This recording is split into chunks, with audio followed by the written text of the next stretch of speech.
English translation 916th contact Saturday, August 23rd, 2025, 6:47 HRS.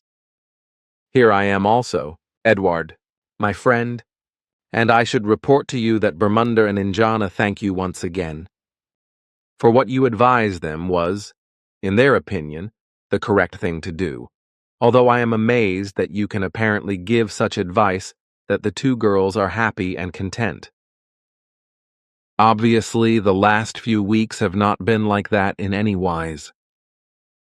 I know that, because I also noticed that when they were here, but now I know why, which I did not know before. But that remains my secret. Besides, you should not be surprised, because I have been confronted with these kinds of problems several times in my life. Once when I was still at school, and also later, when I was an adult, I was confronted with the same problems twice more. You were obviously a good counselor as a boy, because my grandfather wrote that in his annals, how he specifically mentioned that and judged you according to your traits, how he also put that in writing, which I have photographed to read to you, because I think you should know how and what he thought regarding you. I was also able to read that my grandfather was instructed to accompany you from birth, to stand by you and teach you. However, I was only aware of a few fragments of this as a result of Ta's explanations, which is why I can only now take note of a few more things, because I also found documents in my grandfather's notes that are written both in German and in my mother tongue, and which contain his judgments regarding your personality, which is why he was commissioned by the committee at the time. He noted on the 6th of May, 1950, that he was obliged to accompany you since your birth, to teach you, to bring you into the past and the future, and to let you see and also partially experience reality and its truth, but about which you are to keep silence for the rest of your life. And I would like to say that you take this very seriously, and even conceal certain knowledge from me, who I am supposed to know. Excuse me, but at that time Svath said, and I remember this very well, that I should keep silence towards everyone. And that, Quetzal, my friend, means for me that it really should be everyone. What I am allowed to say and can take responsibility for, that is what I do. But there is a lot you do not disclose. True, but one promise I have never broken in my lifetime, and I also will not, because I have committed myself to honesty, and that is the way it stays. Well, that is clear for me to understand. I have only been able to read part of what I have found regarding his judgment of your personality, because everything is extremely extensive, which is why I have only read a little so far. I found some of it particularly interesting, and I want to ask you if you even know what my grandfather wrote about you in his assessment of your early years. No, he never mentioned anything about that. Besides, I did not even know that he had a judgment to make about me because he never said anything about that, or also never even hinted at it. That is what I thought. That is why I also copied it down, and I want to read it to you. I do know that Svath scrutinized me, because fortunately I was not blind, and I was always attentive. So I noticed that he was constantly looking at my fingers, in everything and everyone.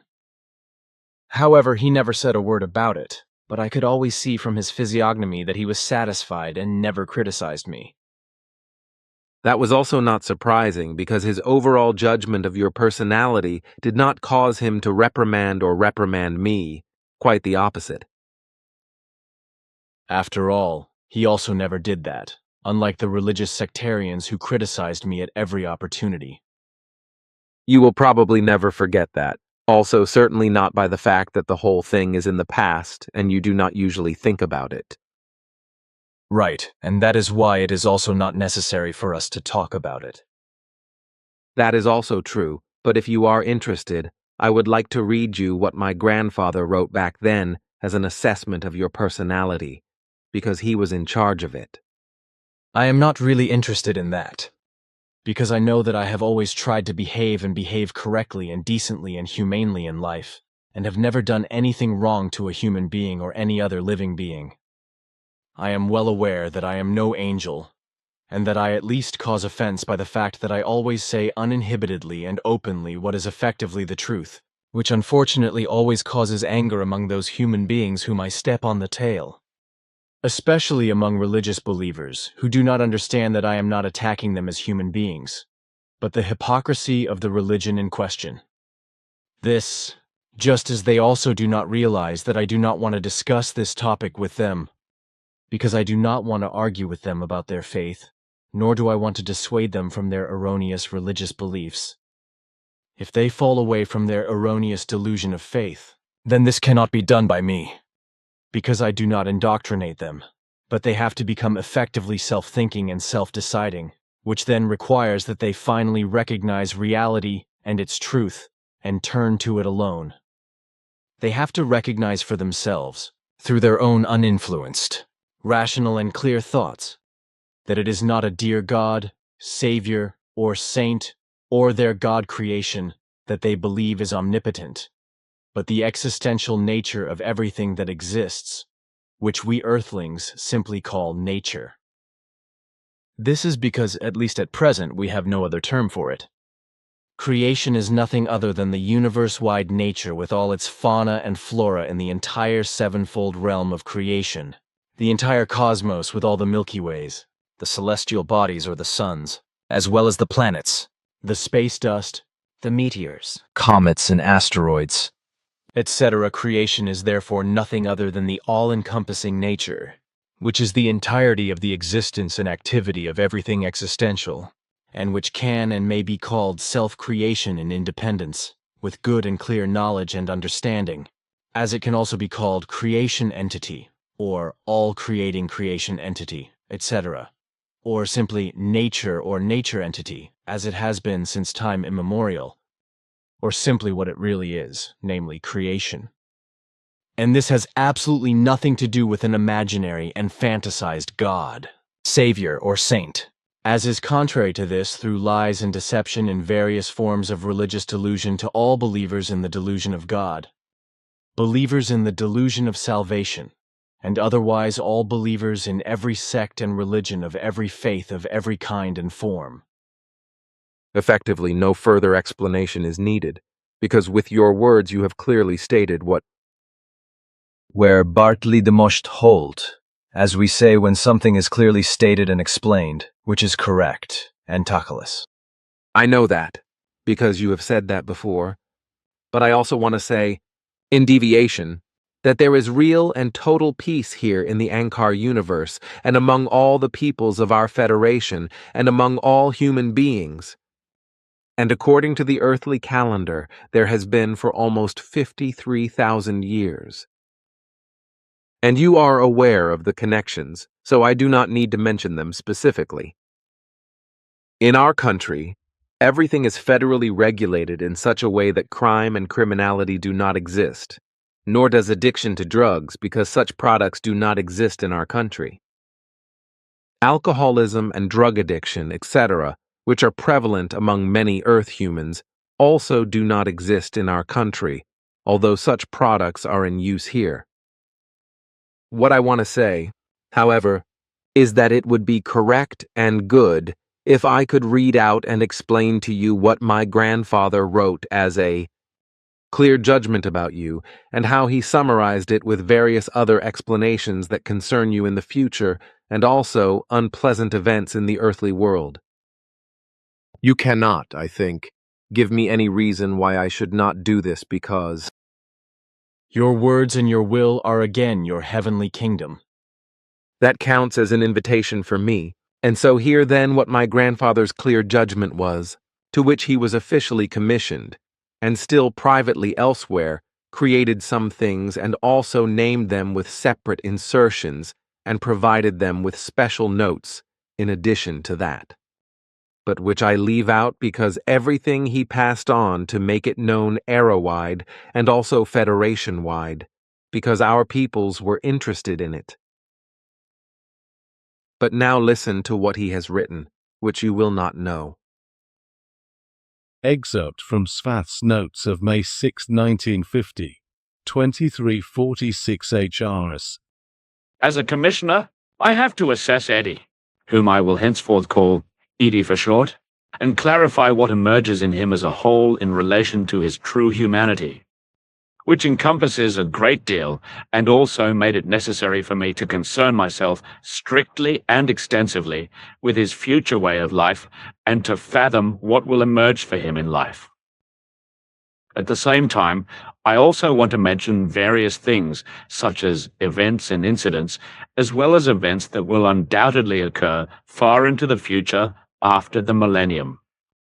In anticipation of this, however, I had to intervene before Eddie was born to ensure his life safety, because at the age of 3 months, he could only have maintained his vital functions for another 8 hours due to pneumonia, despite the efforts of Dr. Strebel.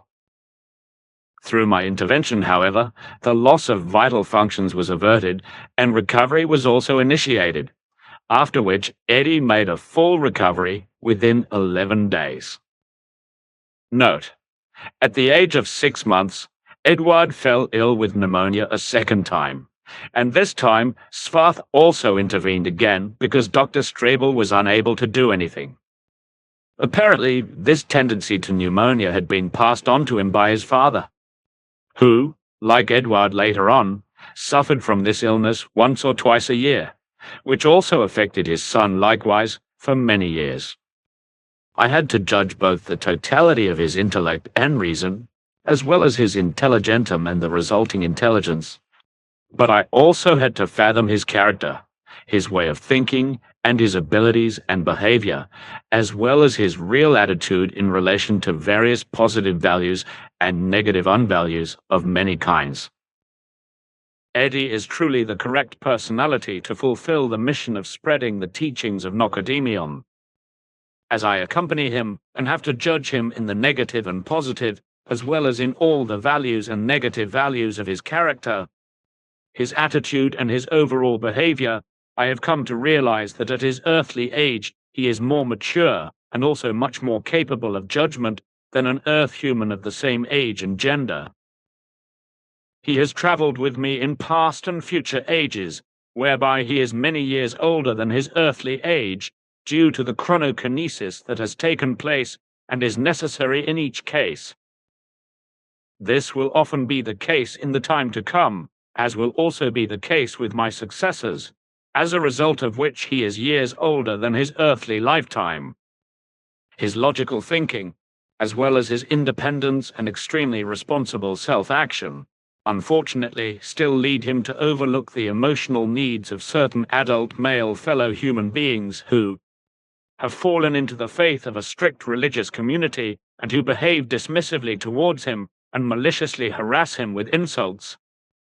This is in contrast to other men, children and female adults, with the exception of a woman called Harat, who has been persecuting and abusing Eddie for 6 years with men who are like-minded towards her, but about whom he says nothing to his parents, just as he also remains silent to his priest friend and to everyone else, and endeavors to come to terms with everything that has happened to him. This is very necessary for him, because he will be confronted with it for the rest of his life, as I was able to explain to him in an understandable way based on my knowledge of my future. This misses, and this has been going on for years in such a way that he is beaten and demanded with evil threats that he should worship the dear God and his alleged son, the Savior, and ask them for forgiveness, as well as join the religious community, because God would help him at a young age. This is because Eddie has not been a believer in religion since a very young age, and judges religions as nonsensical, just as he was never encouraged to believe by his parents. As a result, he is not a confirmed Catholic and also not a confirmed Protestant, which will remain the same throughout his life, but will not prevent him from getting to the bottom of various denominations, their church services and their delusions of faith, the rituals, confusing faith-related symbolic acts, and the traditions, ceremonies and festivals, etc. He is very interested in all of this. This interests him greatly, which he will endeavor to do, and, if necessary, also join the various denominations pro forma in order to gain better, closer, and deeper insights and knowledge so that he can advise his fellow human beings if they ask him for advice. However, this will not prevent him throughout his life from appreciating and honoring human beings as such, despite their faith, and from practicing non-violence towards them, as will generally be one of his life's métiers. As a result of his passion for non-violence, he will therefore endure much suffering and lies and offenses that are harmful to him, which will deprive him of his freedom, cause him suffering, pain, and often also put his life in danger, but about which he will never complain. He will always go his way courageously and honestly, only in foreign countries, where he will pursue his livelihood for many years, sometimes through dangerous labor, and will also lose his left arm. But this will not prevent him from carrying out his many activities as if he had two hands. This is how he will end his many years abroad for the last time in Greece, when he will marry in this country at great risk, father a daughter and two sons, and lead a risky marriage for around 32 years, and then divorce. But it will be that the last years of his risky marriage will bring him true love from a woman around 20 years younger than him. And this love will be mutual and last until his departure from his life on earth. When Eddie returns to his homeland for the rest of his life, knowing, wise, and then founds a community and establishes a crossroads that is decisive for the whole earth, in a place that has been well known to him since his adolescence, in diligent helpfulness and cooperation with faithful collaborators and interested parties, then the place will become the center and crossroads of the worldwide spread of Nocodemian's teaching. Eddie is very intelligent, but headstrong, so he is often misjudged, which will also be the case in the future, and will therefore often give the impression that he is not quite correct in his mind and reason. However, this deception hides the reality that he is very practical and extremely humble through his own initiative, much more so than it will also appear in the future. He is constantly inspired by what he can achieve at a young age through hard work, and will also do so in the future. So he will always be tirelessly active during his lifetime, and will learn and practice many different trades. He is extremely talented and also modest and charming in a way that has nothing of artifice about it. He sees both the big and the whole, as well as the small and the tiny, as well as the smallest details of what really exists, which also results in relation to the whole of life and existence, human beings, animals, creatures, birds, water creatures, and all living beings in general.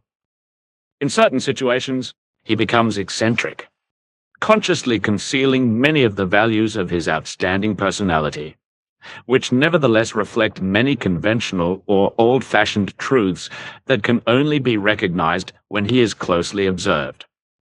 Eddie is unusually flexible, and therefore able to work in a team in the best way for a leader, as he will also do in the application of his own working groups in civil engineering, as well as in the leadership of the community he is creating and founding, which will teach and spread the teachings of Nocodemian worldwide.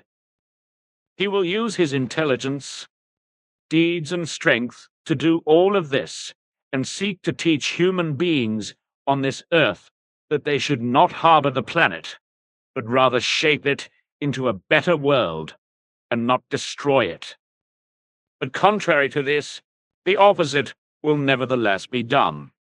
Because in the future, this planet Earth will be threatened by a sheer overmass of humanity that will become completely indifferent and irresponsible, as well as morally depraved. It will be a population of the Earth that, as a result of irrationality, greed, crime, and degenerate blind addiction to wealth, criminality, delusion, addiction, crime, murder, and wars, etc., will fall prey to many evils, addictions, and machinations, etc., in a worldwide manner. This will already cause several wars in the next 5 decades, but also in the third, and thus new millennium, whereby, in this respect, America's leaders in particular will cause wars with lies and deceit in relation to their irresponsible greed for power and lust for war, and afflicted by mythomania. This will happen in a very wise way, from now on in the coming fourth decade, and also shortly after the turn of the millennium, as well as also about 20 years after that, as war disaster will break out in Eastern Europe, indirectly through the fault of the American state leadership. In the future, not only wars will bring disaster to Earth, but also increased criminality, crime, greed for wealth, epidemics, rampantly spreading diseases, rampant religious delusions, mental illnesses, and cancer. However, many diseases and illnesses of various kinds will also appear due to the unstoppable rise of irresponsible toxic pollution of the atmosphere, as well as the water and all plant foods that are planted and harvested outdoors, or also those that will be treated with toxins in greenhouses and similar facilities in the future. All of this will endanger all life, as well as a generalized dangerous Aussartung of a large part of an irresponsibly and rapidly growing Earth humans. It will fall prey to an unparalleled indifference and irresponsibility and, in some cases, a degeneracy that has already begun. Human beings around the world will also be afflicted by the delusional disorder of pyromania, a monomania that causes a pathological obsession or a solitary delusion, and thus an obsession that can lead to uncontrollable frenzy in blind rage. As a result, many forests around the world will burn, be destroyed and devastated by arson, along with much of their wildlife of all genus and species. But this will inevitably also happen to the plant world. Only a few of the fires will be of natural origin, such as those caused by lightning strikes or unusual heat events. As a rule, it will be the pyromaniac mania of human beings that will cause many fires to be set in forests all over the earth in the future. Although in the course of time, the danger will also arise and may become possible that buildings will be damaged and even destroyed by fire if the whole thing cannot be stopped. In any case, the pyromaniacs will irrevocably carry out their disastrous activities in many countries on Earth, and thus destroy the forests. This is because in the case of monomania, the human being is driven by a violent urge which he cannot resist due to the strength of the delusion. His delusional disorder corresponds to a mental disorder that manifests itself extremely as an idea or impulse and as an extremely compulsive and uncontrollable preoccupation, as is equally the case with other delusional people of every wise and kind. In just a few months, the great evil of all the coming negative changes will begin to degenerate, namely when the enmity in Korea degenerates into a vicious war, which the American military leadership will take over, as it will then, as it has done since time immemorial, continue its delusions of world domination. The North Korean army will invade South Korea and start a war. But America will take part in the fight, causing the deaths of nearly 40,000 people, a war that will cost the Korean people millions of human lives. This war, and also various following wars that will be waged by America, or with its involvement in this century and the next millennium, will have an extremely negative impact on the whole world, as was the case with the last World War, the aftermath of which will be seen in the Middle East, with completely degenerate and monstrous war crimes. These will inevitably come from Israel, which was founded last year, and from a Palestinian terrorist organization that will be called Hamas Notbili, Arabic for zeal of faith, etc.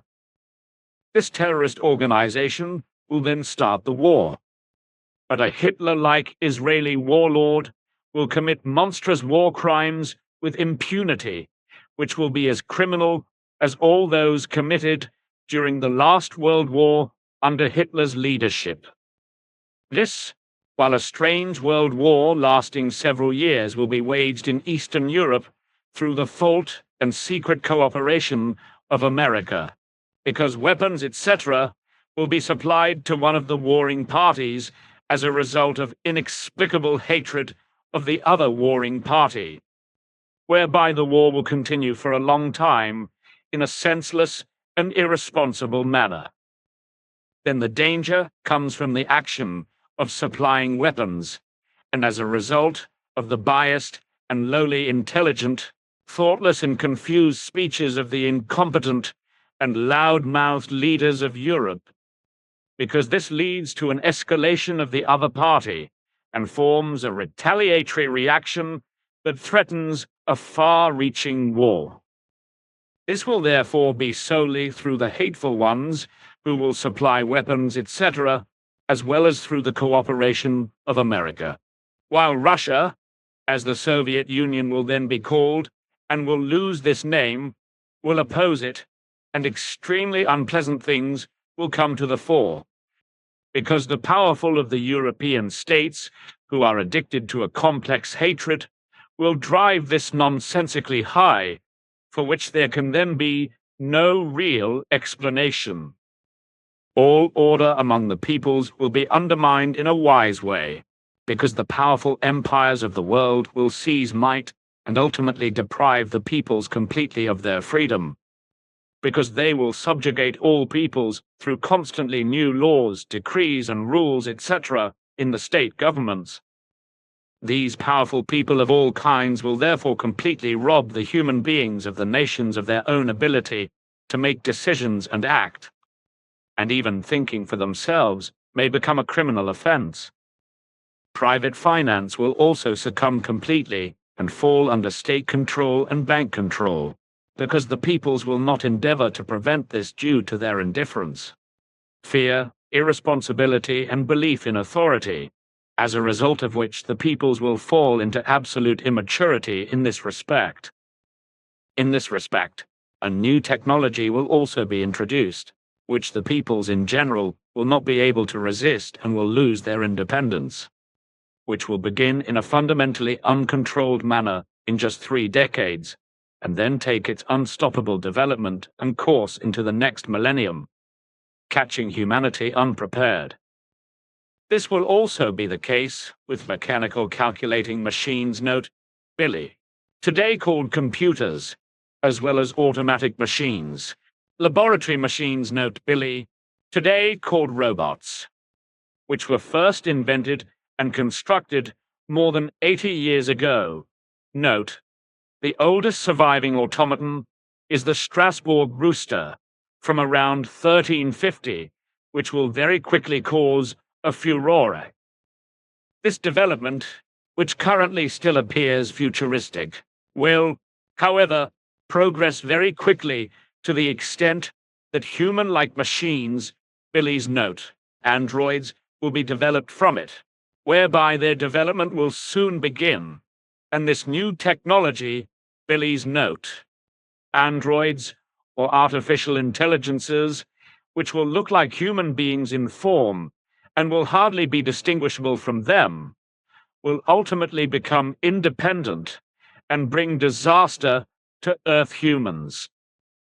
This, together with this, will also result in many human beings becoming unemployed and even work-shy, which will cause crime and criminality to rise and order to largely collapse, and violence and murder to become a reactionary tendency and the norm.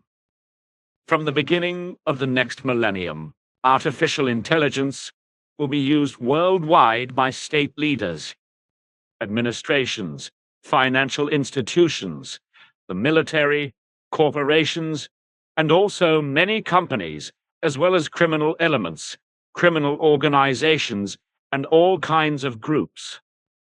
It will be a long time before the people suspect and then also realize the resulting disaster, when they finally recognize its origins and realize that everything is based on this and is happening because of the general indifference to the incapacitating machinations of the state leaders and their like-minded representatives, etc. This realization will then be late. But this realization will then be too late to do anything about it.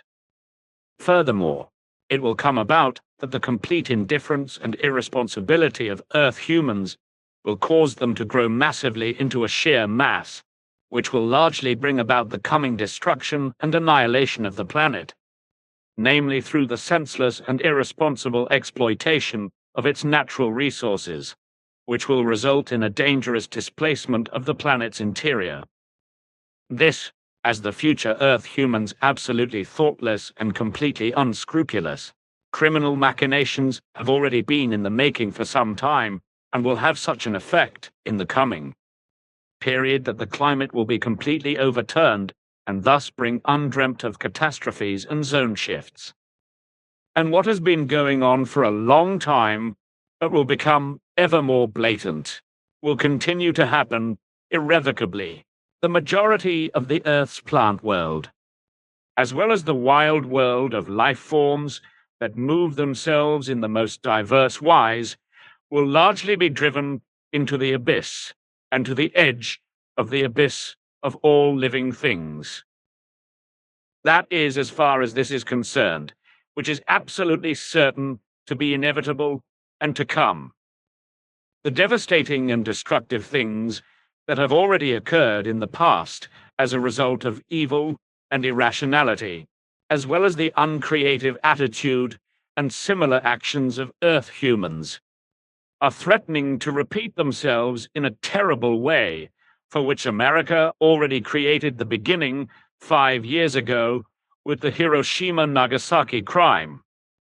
In the future, there is a threat that something similar will happen again, and in a much worse wise, because the time of rapid development has come, and this will bring more and more dangerous things that ultimately can no longer be controlled by Earth humans. Thus, from the next millennium onwards, everything will be so far and dangerously developed that slowly but surely all control will fade away, which will result in Billy's note. I cannot justify openly or even rudimentarily mentioning the following predictions, which contain 104 sentences warningly describing events that reach very far into the future. Furthermore, all this will be of such importance for Earth humans and all life on Earth, as well as for the continued existence of the planet itself, into the very distant future, which Eddie was partly allowed to fathom together with me. However, as far as Eddie himself is concerned, his calmness can have a downside, and he can be rebellious in other ways, but he is also full of charisma and truly a lovable original. He often thinks and behaves eccentrically, as I've already explained, especially in a progressive and extremely imaginative and inventive wise, whereby I have to mention that he is a freedom-loving human being and is averse to conventional boundaries.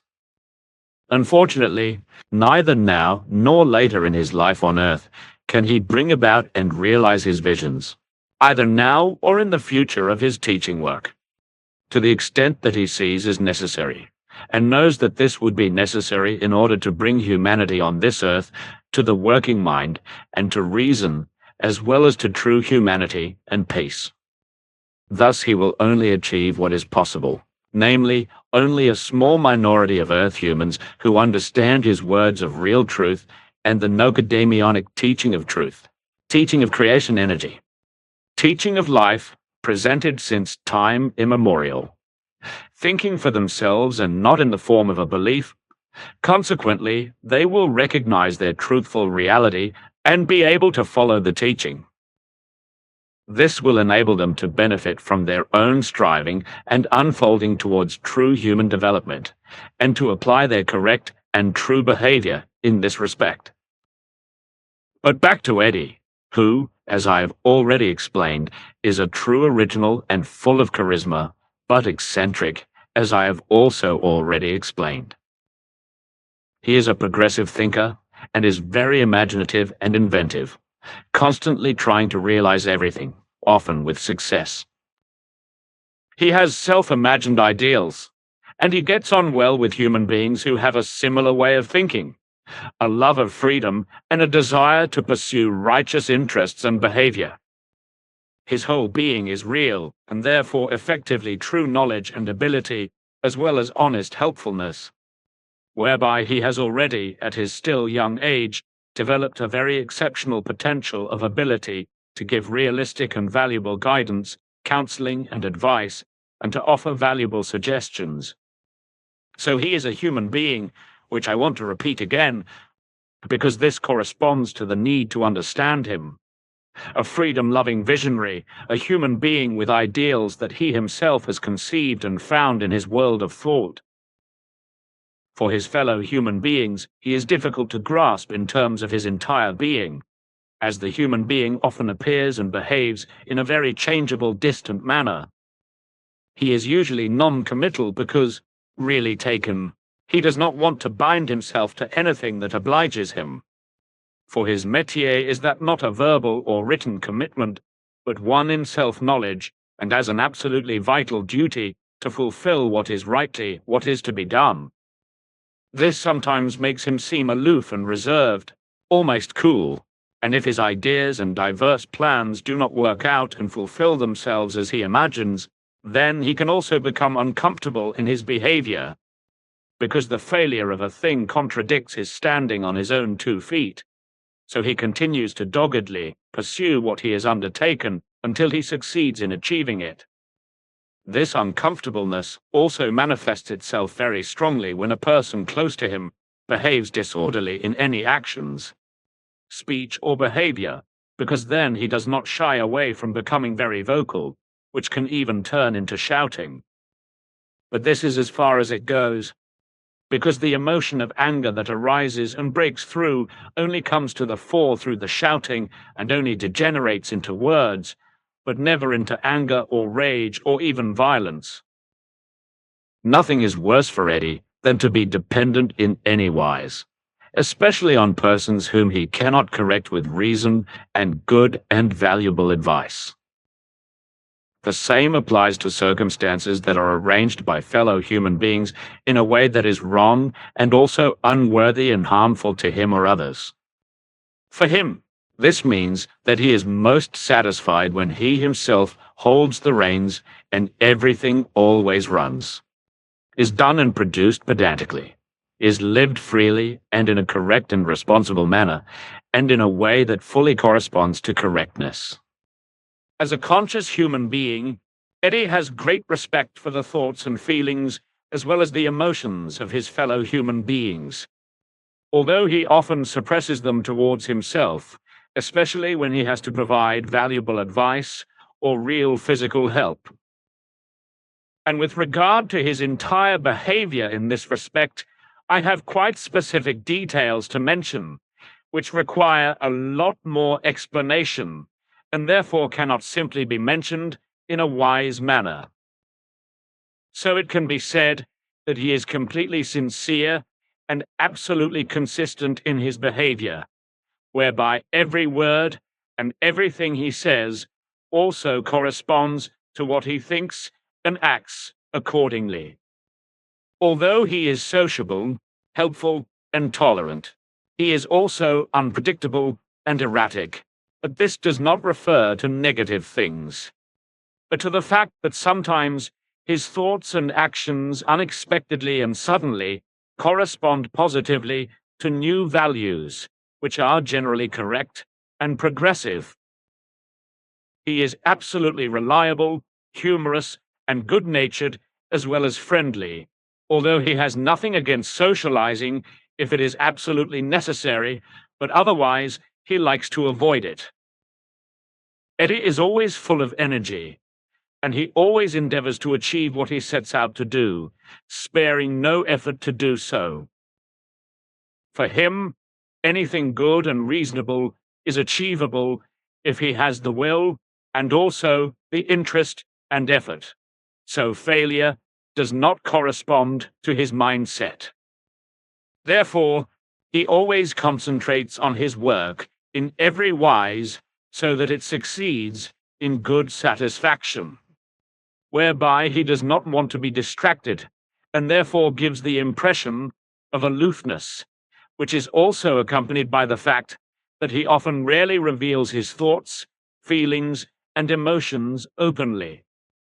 The human being is one who values fidelity, has no tendency to jealousy, and cultivates a relationship, which is why he also deeply understands his need for variety, honesty, and freedom as an absolute necessity of life for all human beings. Accordingly, he lives his freedom and also concedes this in an absolute wise to his closest relatives and to all human beings as a whole, whereby he also grants them their own responsibility for their thoughts and actions. This also shows that he is uncomplicated, not prone to drama, and simply accepts it when human beings make mistakes, as he cannot and will not change this, but only advise those who make mistakes and explain the correct behavior to them in detail. In his changeability, his mood can change in a matter of seconds as a result of inappropriate explanations and words to him, so that he withdraws into a form of isolation in a flash, and thus completely and utterly isolates himself from the outside world. This does not mean that he feels offended, just as it is also wrong to give the impression of being angry or otherwise, as this corresponds to a misinterpretation. His behavior is then only that he does not want an argument and wants to be alone to process his agitation, which is why it is necessary for him to be left alone for a short or longer period of time so that he can mentally process and digest everything. All of this does not affect his behavior towards his fellow human beings, as his respect, kindness, and generosity towards them remains unchanged and open-minded, which also remains the case when they have misbehaved. And because Eddie is interested in everything and everyone, he is also interested in the past and future of the Earth and humanity. So I have also traveled with him from the present age far into the past and into the future, as well as to the highest mountains and the deepest depths of the seas and the earth. So he is also interested in everything and anything on Earth, on its surface, whereby he is particularly interested in the oldest desert area on Earth, Atacameño in Chile, which according to my research is 23.4 million years old, and the oldest desert on Earth, as I was able to find out. The last time it rained heavily in this desert was a very long time ago, but this will happen again in around 20 years, and the desert will blossom in all its splendor. This is because there are countless and diverse seeds in the desert soil, which are stored there and will swell and develop into radiantly flowering plants as a result of the emerging moisture and their ancient fertility, as has already occurred several times in the past 23.4 million years. However, the year 1950 currently prevails here on Earth, and it is called the Atomic Age by Earth humans, but also the Age of Technology, because this development is being driven forward and sought in the future in order to develop a so-called space technology, after which in about a decade, an Earth human from the Soviet Union will fly around the planet for the first time in a rocket capsule outside the Earth's atmosphere.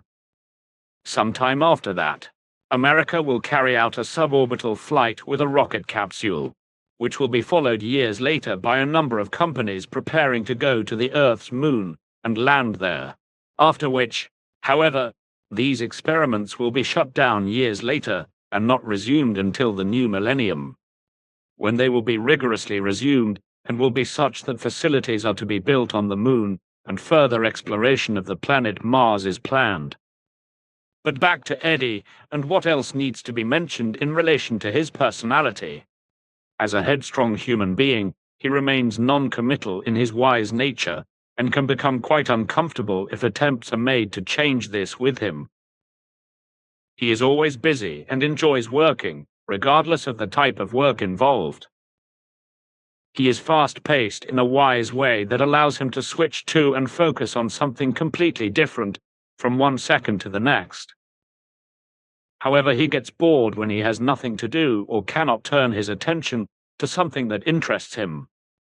With regard to himself, his own being, his desires, his world of thoughts and his interests, etc., Eddie is very distant and does not like to be peeked at, because his inner privacy is as important to him as that of any human being. So he lives strictly and stubbornly by this rule, and lets every fellow human being's private life be absolutely private in every wise. As a result, his interest is only focused on this when he is approached by the person concerned and asked for help, his opinion, or advice. However, before he expresses himself in this regard, he must first be able to think about the matter in depth and consider everything thoroughly. In addition, he is a rebel against anything wrong that brings harm, so he targets everything and everyone, and also every human being, and quickly recognizes the negative or positive, whereby he is particularly repelled by anything dominant and macho in human beings, because he values the equality of all human beings, regardless of their status, wealth, name, profession, origin, skin color, race or faith, etc. Eddie is a human being who can laugh at himself, and he feels at ease wherever the atmosphere is right, and his fellow human beings can also laugh. If something unfortunate is done to him, he is generally never resentful in any way, but quickly forgets. But he can avoid human beings and contacts with them who have done wrong against him or said untruths about him. And it has to be said that although Eddie effectively has a very high level of analytical intelligence, he would never manipulate a human being and seduce them into doing something. Because what he himself does not love or would not do, he also does not expect another human being to do. He knows exactly that he is a cool human being in terms of behavior, but that this does not mean that he is emotionally cold due to wrong thinking, even if fellow human beings also misjudge this. So this is what my grandfather wrote and released 75 years ago, to submit informatively to our entire era population and the Federation regarding you at that time. I did not know that because Svath never said anything about it. Now you know. Yes, I am surprised at that. But to that, however, I wonder if I really also, well, I mean if everything that Svath wrote about my personality is so important that it is then to be mentioned here when you dictate everything to me? Yeah, that is what Ptah also said when he read everything. He was here recently and explained that he had been appointed to the panel because another one had died due to old age. Therefore, he was now permanently employed there and could only come here sporadically. You would now continue to stay here, as would also Bermunda, Injana, and Florina. That is correct. That is also pleasing for me, of course, and rightly so. Besides, I want to tell you that it has been noticed again that I am sometimes absent for longer periods of time, because my hair has suddenly grown longer than it would normally be during the time that I am simply here and there. Which is not a bad thing, and any person may know. Who fixes your hair now? Bridget, and she is typhier than Karin was. She must have been a bit heavy-handed. Yes, but that did not matter. But what I want to say about all of Svath's remarks, I will have to add a few more comments. And I think I will leave out the whole of what Svath said about the future, which I also listed in my poem that you brought me from his estate, but which I do not want to mention openly. In addition, I think that everything Svath wrote in this recording regarding the future should also not be mentioned openly, which is why I will also make a corresponding note on this when you dictate the whole thing to me. It is simply not good when certain exact predictions are openly named in such a way that they are predictions and not unclear prophecies that may or may not also come true, such as those of Erlmeyer, Mulhyacel, Nostradamus and Wanga, etc., since time immemorial.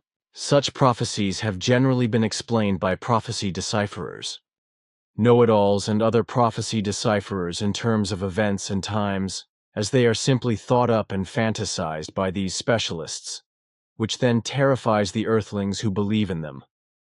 This, instead of imminent and inevitable events being precisely named by the prophets, so that their prophetic statements would be so clear that the announced events could or could be prevented if all that is prophesied could be taken seriously, understood correctly and sensibly, and not spread as a vague announcement, but as a correct prediction, whereby the evil could be averted and prevented if it were followed.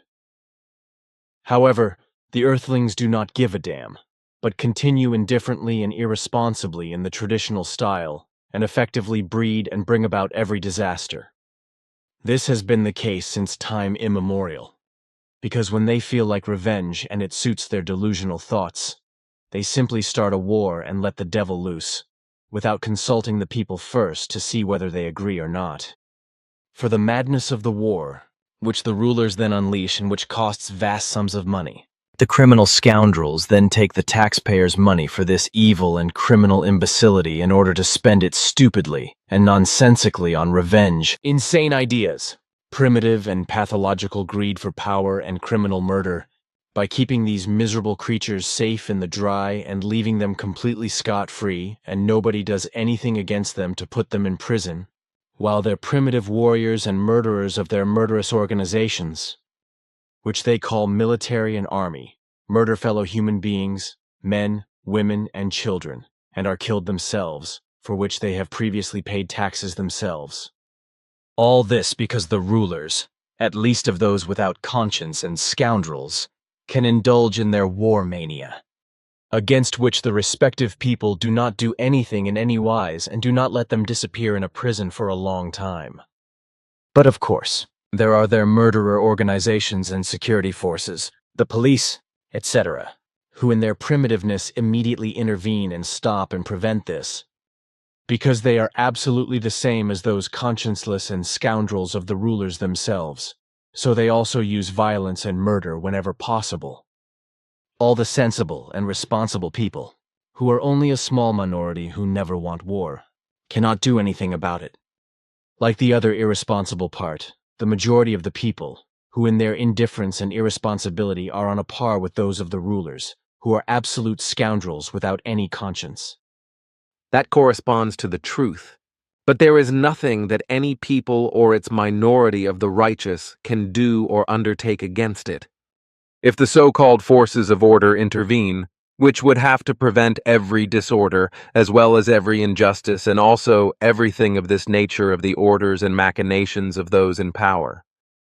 That is so, and you can say that out loud, but it cannot be changed unless the peoples finally think instead of believe, unless they finally put aside their indifference, and instead of indulging in irresponsibility, finally take responsibility and thus prevent the paternalism, lawlessness, and enslavement of the peoples from going on and ultimately ending in absolute and total lack of freedom.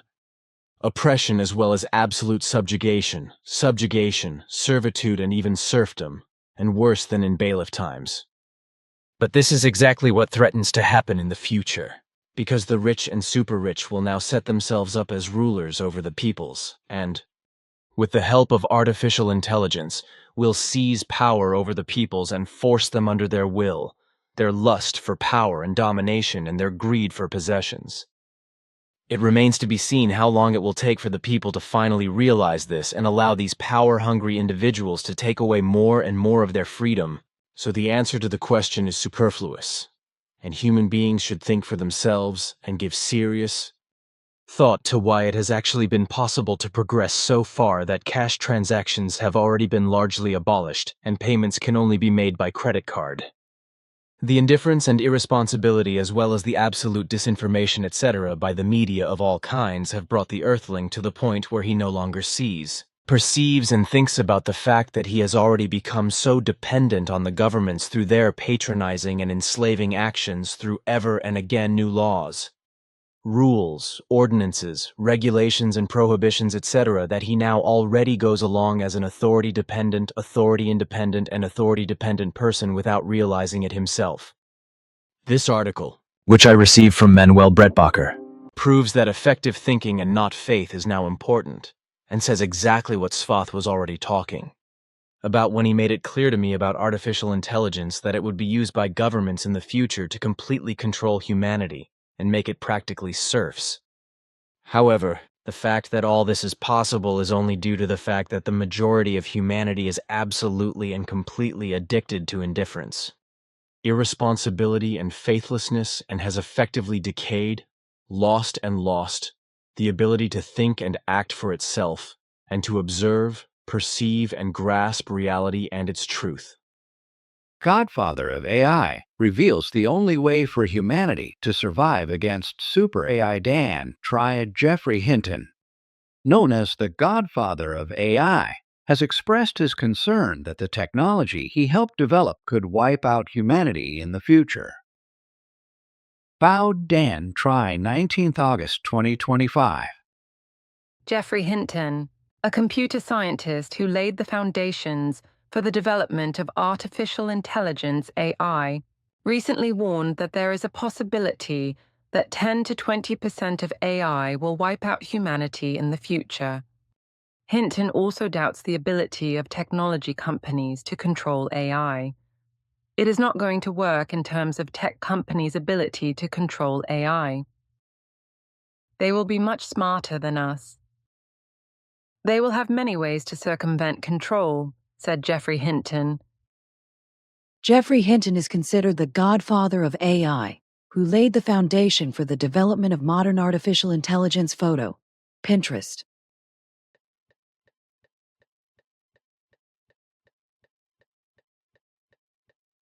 Hinton warns that AI systems could control human beings in the future just as easily as an adult can lure a 3-year-old child with sweets.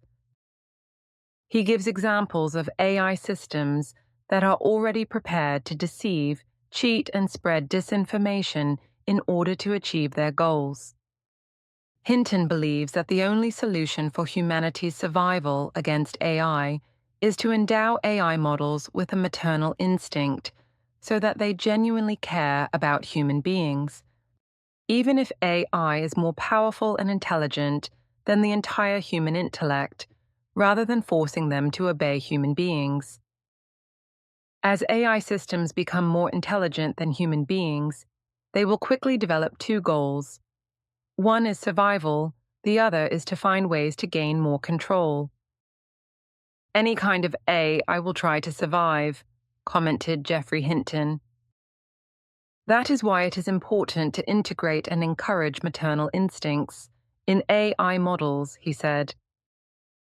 However, Hinton said he did not yet know exactly how this could be implemented technically, but emphasized that computer scientists would have to find solutions to make this possible.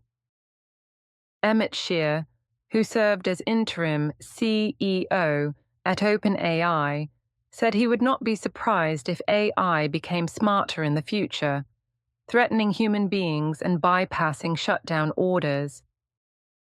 AI is still relatively weak today, but it has become much smarter and more powerful.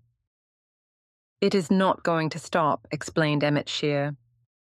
AI is developing faster than expected.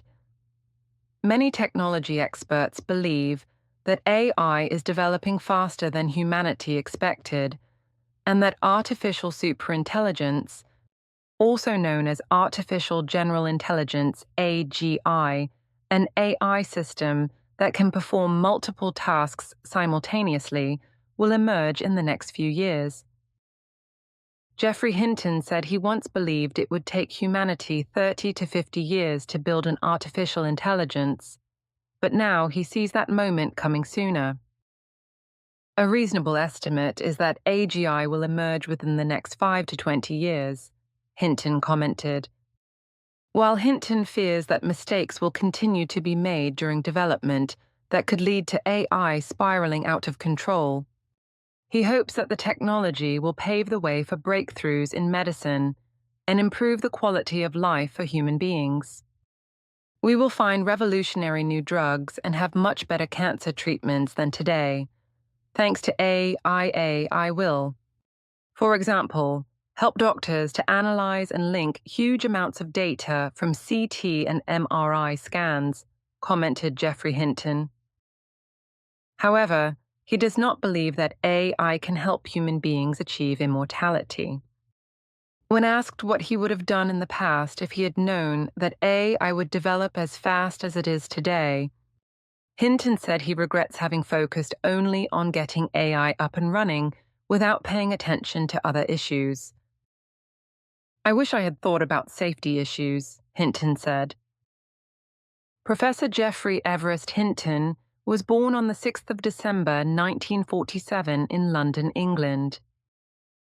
He is a computer scientist and cognitive psychologist and is considered the godfather of AI for his pioneering contributions to the fields of artificial intelligence, AI, and deep learning. In 2024, Professor Hinton was awarded the Nobel Prize in Physics for his fundamental discoveries in machine learning with artificial neural networks. Also in 2024, Professor Geoffrey Hinton, Professor Yoshua Bengio, Professor Yann LeCun, Professor Fei-Fei Li and Jensen Huang, C. Ao A. O of chip manufacturer NVIDIA, were honored and received the top prize at the VinFuture 2024 award ceremony for their great contributions in the fields of deep learning and artificial intelligence. Geoffrey Hinton, together with Yoshua Bengio and Yann LeCun, is considered the godfather of AI, as their research laid the foundation for many important advances in the development of modern artificial intelligence. Thinking only after the fact, when something has already been done or happened, unfortunately, it is too late. Unfortunately, that is the case. But there are many human beings, and you can actually say idiots, who are just believers and fantasists and are not able to think realistically, who assume that AI will bring blessings. They are unable to see the current opposite of the current positive, and therefore cannot even guess what AI will bring and trigger in the future. This was the case in the late 9th century when black powder or gunpowder was invented in China, and then in the 13th century when the first firearms were also invented in China. As far as I know, this was between 1280 and 1290, when the so-called Heilongjiang rifle was invented in China. This shooting device was then further developed and also found its way to Europe and the rest of the world in the next century.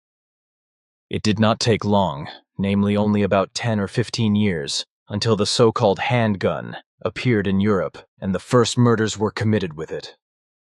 Shortly afterwards, 20 or about 25 years later, the first cannon was built, which was mass-produced and also distributed worldwide like the black powder weapons, which from then on found their way into all worldwide military murder organizations, killing, destroying, and destroying. The human beings who were very early alchemists and later inventors of technology never foresaw that their innovations would inevitably be developed further, leading to bloody, destructive, annihilating, and exterminating wars in the future.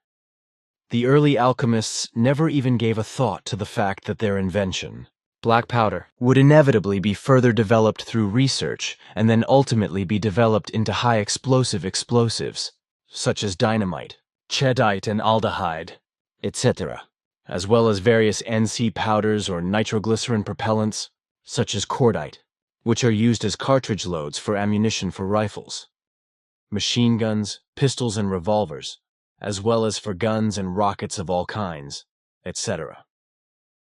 The inventors of the time never thought about what their inventions would bring. There I have learnt something again, because your execution has shown me something that I was unaware of. This is what has happened to me throughout my lifetime. Because by communicating with other human beings and just by seeing and perceiving the true reality and its truth, I have experienced and learnt a lot, as well as also gained a good knowledge of this and that. But here in the computer, I have something else that indicates that other human beings are also thinking something sensible and gaining knowledge. And here it is Akim who has beamed the following to me. 23 Characteristics of True Humanity. 1. To be a true human being means not allowing yourself to be disturbed from your inner calm, mental and emotional harmony, and inner peace under any circumstances, regardless of what may also happen in your own personality or outside in the world. This is also associated with inner values such as modesty, anti-materialism, optimism, patience, perseverance, and tenacity in self-evolution. To be a true human being in the truthful and real sense of the word means to realize daily that one's own self lives and evolves in all spaces and times as well as in all universes and dimensions in relative perfection and in unity with the great whole. The creation universal consciousness. The human being is completely free and self-responsible in all things, situations and decisions of his life, because there never was and never will be a creator God who rules over human beings, because he only exists in the delusional thoughts of human beings. 3. The true human being consciously strives to constantly evolve in the awareness of his creational being and out of its power and to create true knowledge, true love and timelessly valid wisdom within himself, thereby developing himself, his life energy of creation that animates him and thus the creation as a whole. Through his constant conscious learning, he Yoda-like contributes to the evolution of everything up to the highest forms of creation and ultimately up to the sin absolutum in higher swinging waves. 4. The human being, in the true sense of the word, fundamentally forms an effective self-love within himself. Building on this, in the awareness and knowledge of living and coexisting in everything, he gradually creates the all-encompassing, indestructible love for the entire nature of creation and for all life forms and everything that exists within it, and continues to cultivate this universal life form within himself. 5. The deep meaning of human being is contained in the term Omedam, which means law and fulfiller, and is synonymous with the fact that human beings respect the laws of creation and fulfill its recommendations, which are wise recommendations for action and practical life instructions, as well as signposts on their path to true humanity. Everything necessary about this is written down in the teaching of truth, teaching of creation energy, teaching of life, or in the goblet of the truth. 6. True human beings never indulge in quarrels, carries, aggression, violence, murder, manslaughter or war, etc., and do not allow themselves to be involved in war services ordered by degenerate state leaders, because war in raw, selfish and dehumanized violence in every respect are always illogical, cruel, destructive, and contrary to creation, whereby man blocks the path to true human being and to his true destiny. 7. The true human being respects and honors all life and all fellow human beings as absolutely equal, because he knows that every single human being carries a spark of creation life energy in his innermost being, which is destined to evolve over unimaginably long periods of time through the enlivenment of ever-new human beings, each with ever-new personalities until he reaches his goal of becoming one with creation itself. 8. The true human being is aware that development will not stand still afterwards either, because creation universal consciousness, as the lowest of the 1049 forms of creation, each of which exists in infinite numbers, must also continue to develop itself further and higher, over unimaginably long periods of time, in order to one day merge with the highest of the 7 absolutum forms, the sin absolutum, whose evolution will also continue into all infinity. 9. This knowledge is inherent in the true human being through the teaching of truth. Teaching of creation energy, teaching of life, and the certainty of his high destiny in him is both an incentive and a joy. He knows that he must always follow the path of evolution of his consciousness and his creation energy in his daily life. For the evolution of human beings progresses in many small steps, which he must take purposefully and by making many mistakes, but from which he learns and thereby progresses further. 10. The true human being knows that every serious endeavor and every success on his path to true humanity remains in his consciousness, or in the creation life energy that enlivens him or her as impulse energy. This is why he cultivates the values of true human being every day, whereby the strong tree of the personality or noble character of a true human being ultimately grows from many initially inconspicuous thought seeds, insights, and ideas. Creation energy teaching symbol humanity.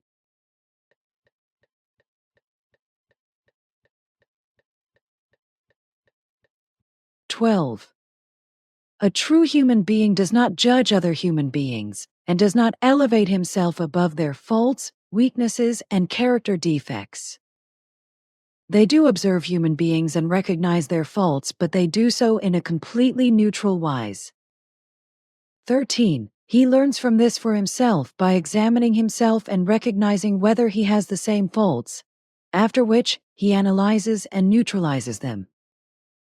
He observes human beings in order to recognize himself. The human being never passes judgment on other human beings and remains silent about their mistakes, but learns from them. After all, correcting mistakes is always fundamentally the individual human being's own business and task. 14. The true human being never places himself above another human being or considers himself better than another, because he is aware that all human beings are connected to each other through the creational universal energy and timelessness and through all spaces of creation. The human being is therefore in truth mocking himself when he deceives or blasphemes other human beings. 15. The true human being is always grateful to creation and all of nature in honor.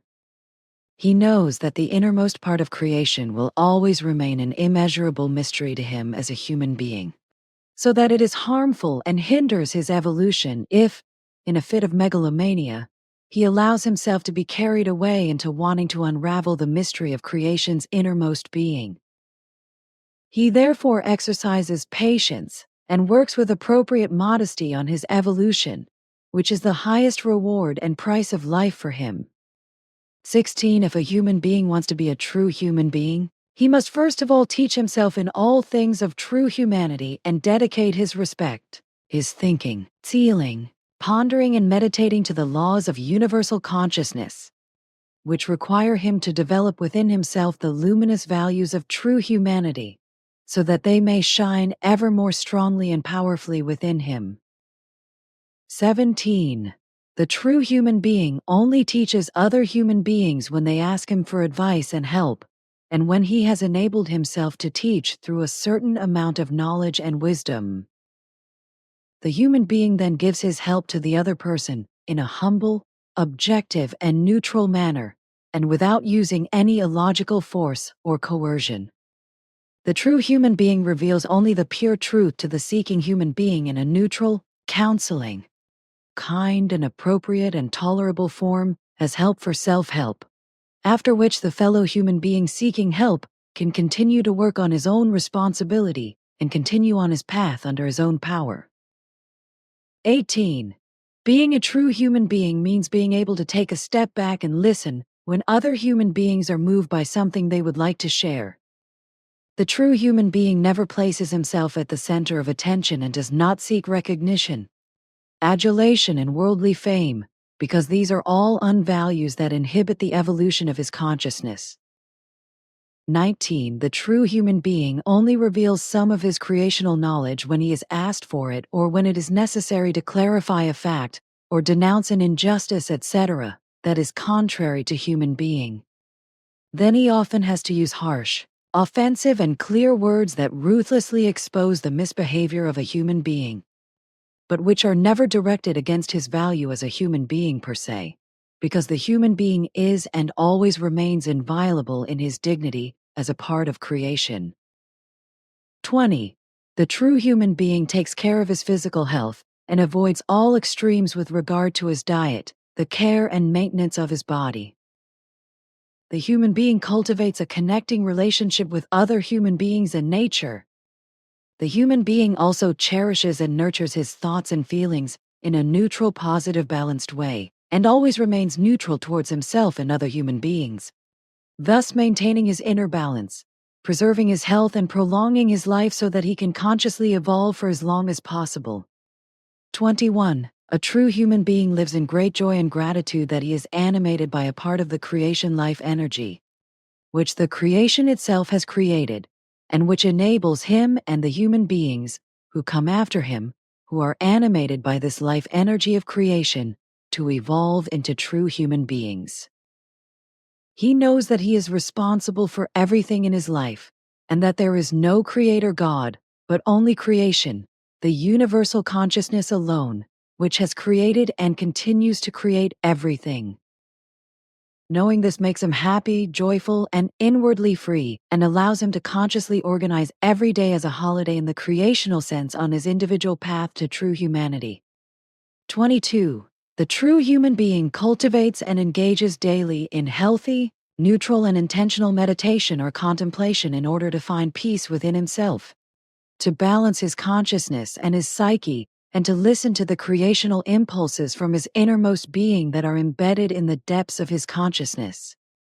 By consciously heeding and nurturing the creational impulses and his intuition, and by consciously forming high human values within himself, he treads the path of true humanity. 23. The true human being knows that his personal evolutionary path also does not end with his death, because in the life of death, the creation life energy processes all the knowledge, wisdom, and love he has acquired so far into higher values.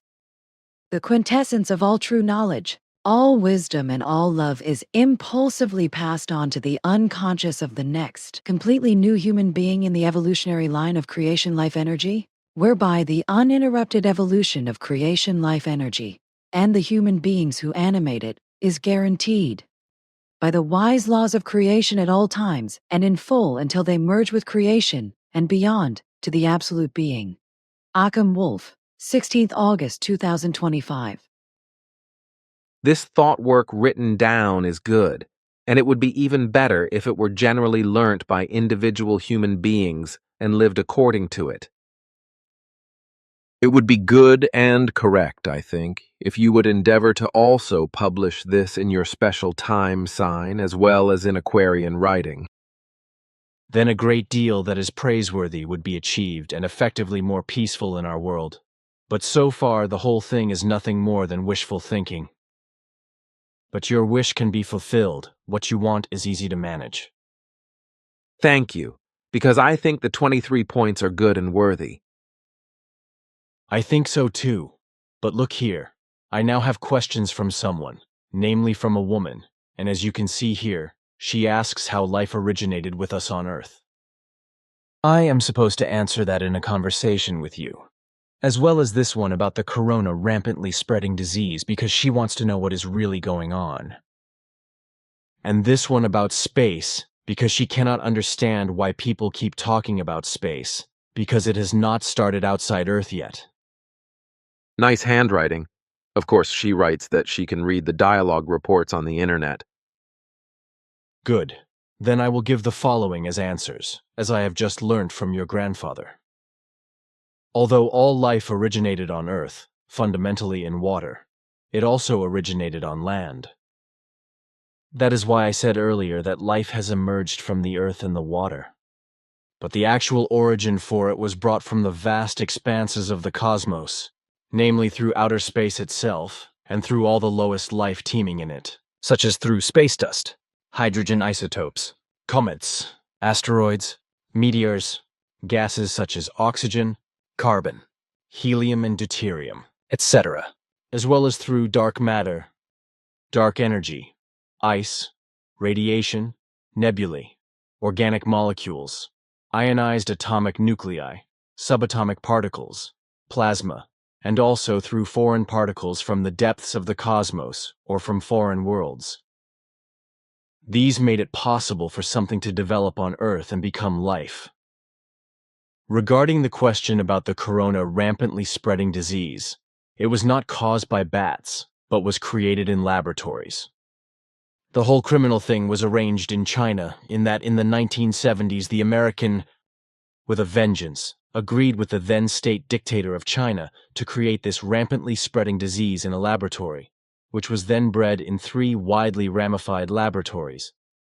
However, other diseases etc. were first created, which were also released several times through accidents and caused many deaths, before the accident finally occurred in Wuhan, which released the corona rampantly spreading disease, which was able to spread worldwide.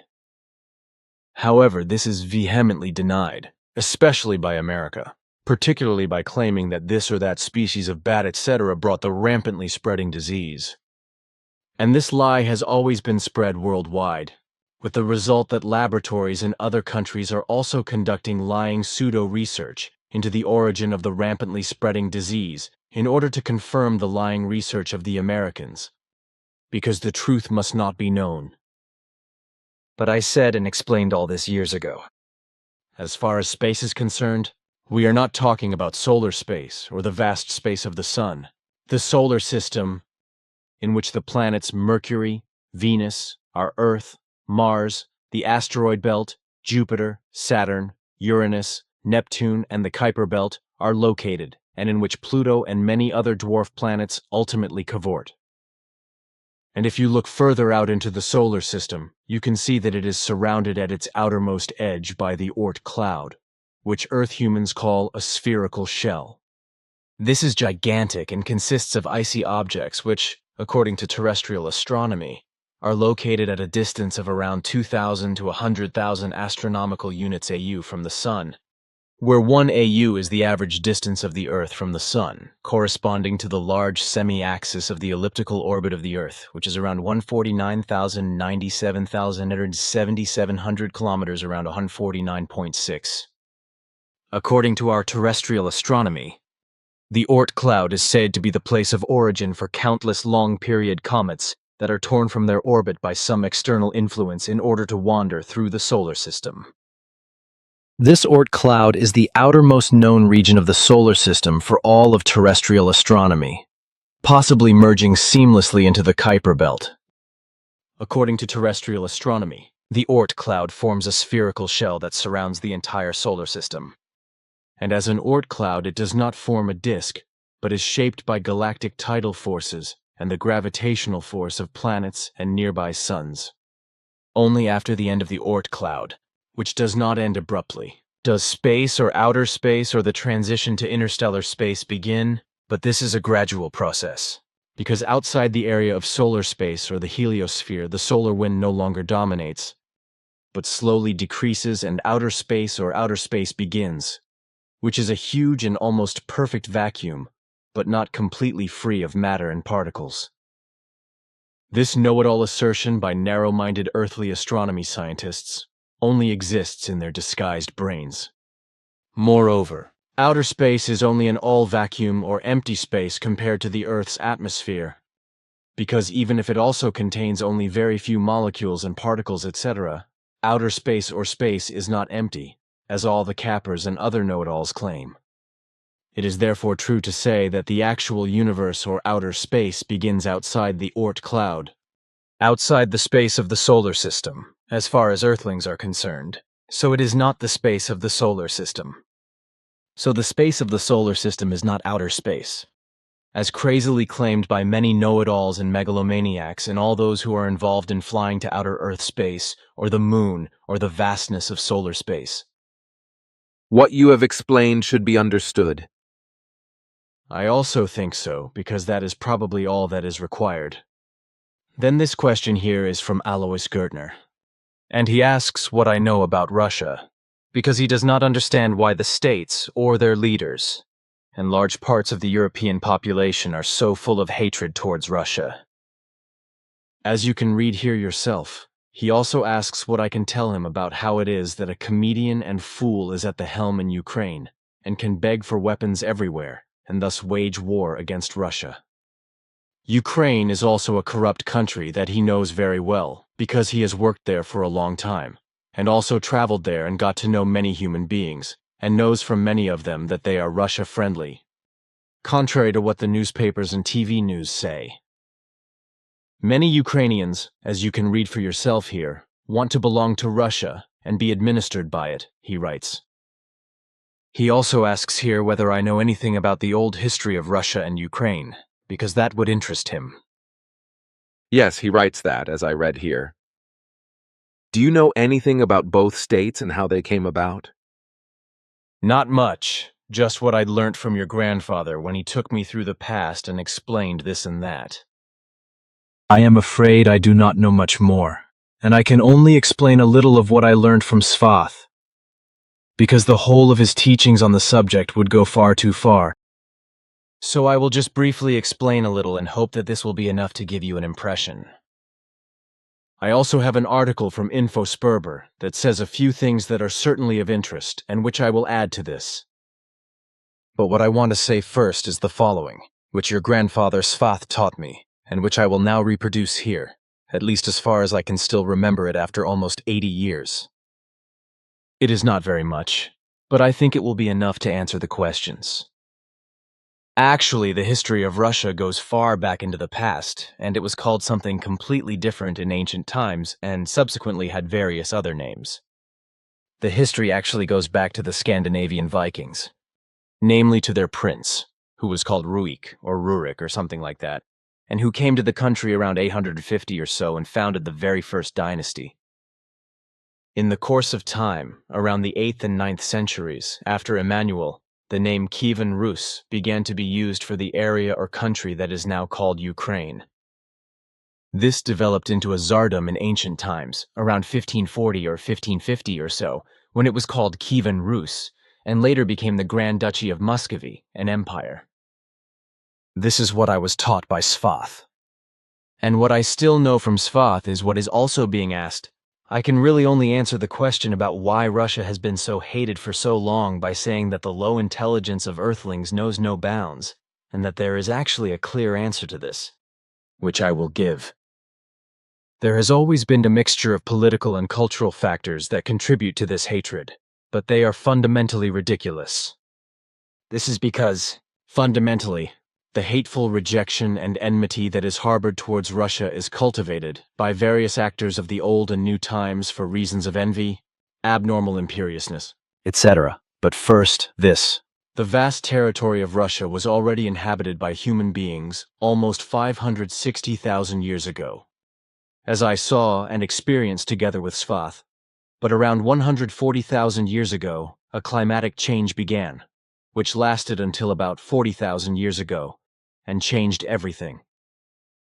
This was the time when the human beings of that time spread across the country again, resettling in the climatically good zones and fishing in the rivers. Russia had always been a vast territory, which became more and more populated as a result of its habitation and reclamation, and consequently the area of the territory grew and expanded. In much later times, immigration took place, as a result of which everything took its course, as is now historically known as a result of research, as well as the fact that Russia, as a huge country, is partly European and partly Asian. Svath has clearly established that Russia has been hated by the Western states, especially Europe and America, since time immemorial, since the 1750s to be precise. He clarified the whole thing as early as the beginning of the 18th century. The hatred of Russia originated in Germany, but it spread to America and the German emigrants and Prussian emigrants who emigrated and settled there. These were of course united as people of Prussian origin or simply German emigrants. However, they already felt themselves to be Americans, who in the 1750s harbored such megalomaniacal ambitions that Russia, which was a European superpower at the time and whose capital was St. Petersburg, belonged to America. This was because Alaska was a Russian territory on the American continent. Alaska was indeed idiotically sold off to America by Tsar Alexander II in 1867 due to a lack of money at the time. Well, Prussia was a powerful kingdom that emerged in the 17th century, and was only dissolved again after the end of the World War from 1939 to 1945. If I remember correctly, Prussia even became the German Empire in 1870 or so, ruled by a Prussian as emperor. This Prussian Empire was the biggest military might against Russia, and secretly had ambitions to cash in on Russia. But this could not be realized, which led to hatred, which spread not only to the Prussian people, but also to the ethnic Germans in America and also to the peoples of other European states. And this hatred against Russia has survived to this day, and no one can explain where it comes from. But the fact that I have now explained how and where this hatred comes from, which Svath explained to me in detail, will probably not be accepted and will be accused of being a lie, because as usual the truth will also be concealed here. What I do know is that since then, America's hegemony delusion has been trying by all means not only to discredit the great Russia all over the world, but also to bring it under American rule and to dictatorize it and make it disappear from the political world stage as a might of its own. But to date, America has not yet succeeded in doing this, because Russia is a great power and a regional power that also has great potential in terms of nuclear weapons.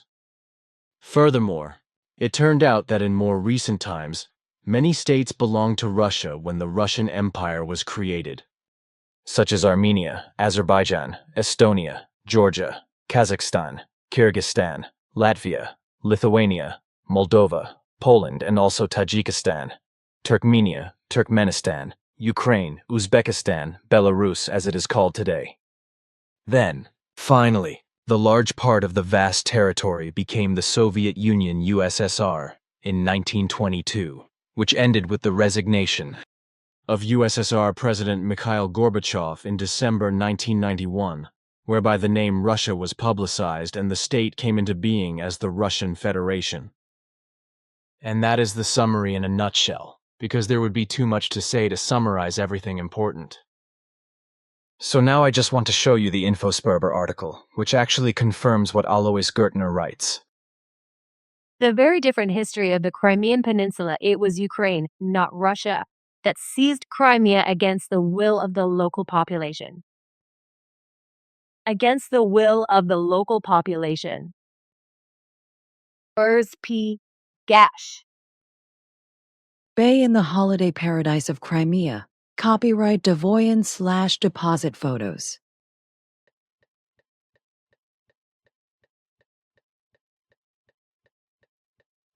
President Donald Trump wants to force Ukraine to cede territories, the media report. As far as the Crimean Peninsula is concerned, it is worth taking a historical look back. It is often said that Russia conquered or invaded Crimea in 2014. Many understand this to mean that Russia annexed Crimea by force, against the will of the local population. However, there is much to suggest that the vast majority of Crimea's inhabitants welcomed the annexation to the Russian Federation both then and now. Their right to self-determination has long and repeatedly been trampled underfoot. The following facts are usually ignored by the major media or presented differently. 1. Most Crimeans have wanted to be as independent as possible for decades. Since 1991, Crimea has repeatedly campaigned in vain for autonomous status. 2. At the beginning of 1991, the inhabitants of Crimea voted overwhelmingly in favor of autonomous participation in a new Soviet Federalist Union. At that time, Ukraine was still part of the USSR-3. In 1991, Ukraine denied Crimea the right to vote on whether to leave Ukraine, as provided for in the Soviet withdrawal law. Ukraine thus illegally appropriated Crimea against the will of the local population. Fear.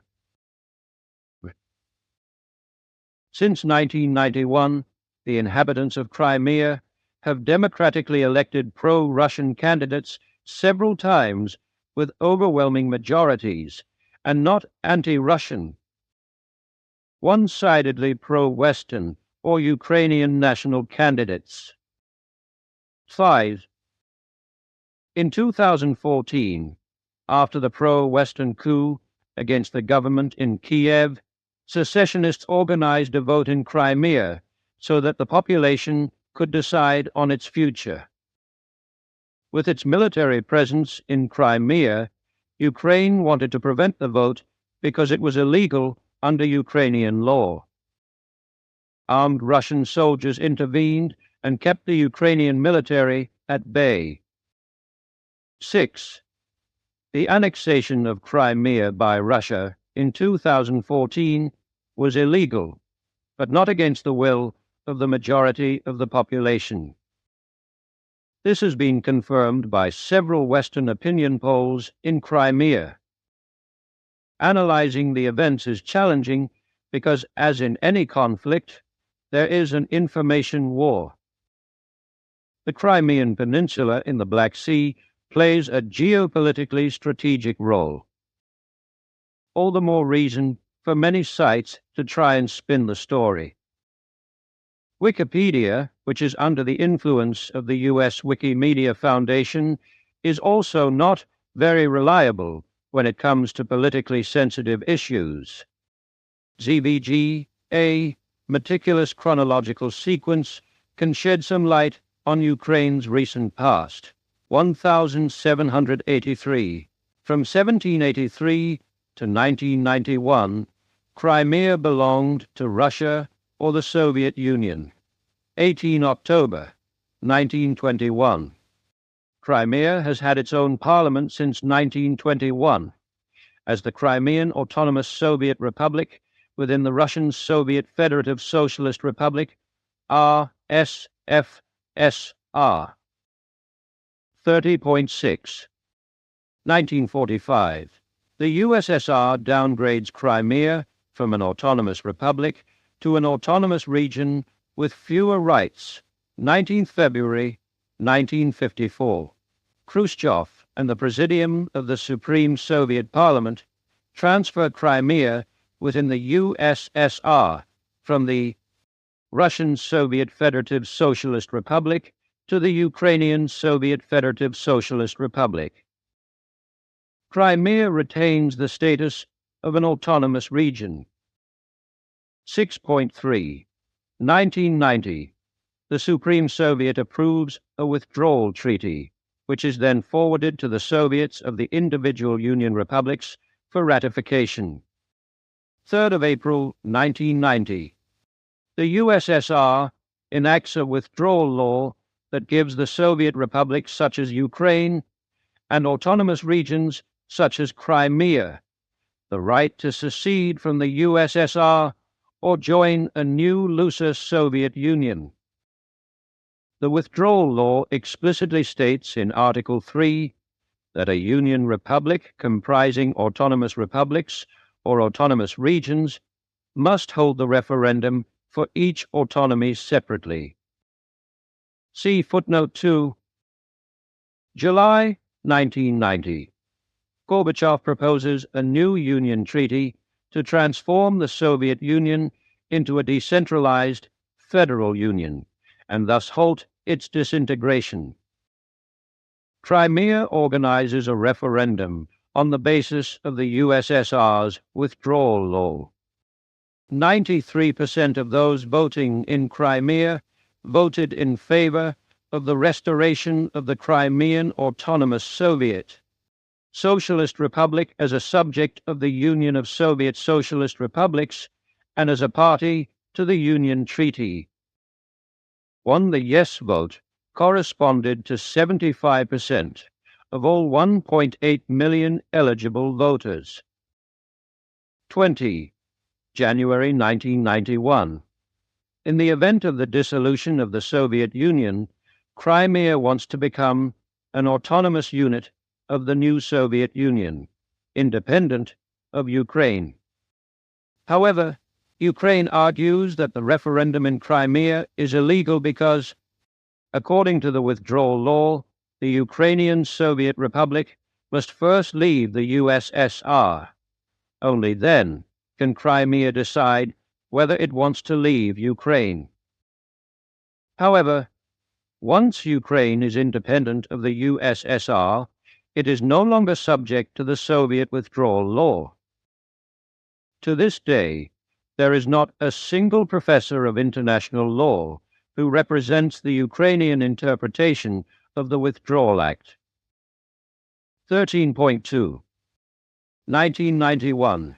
The Kiev Parliament only grants the peninsula the status of an autonomous republic as part of the Ukrainian Soviet Republic and not, as voted by the Crimeans, as an independent part of the newly announced union. 17.3. 1991.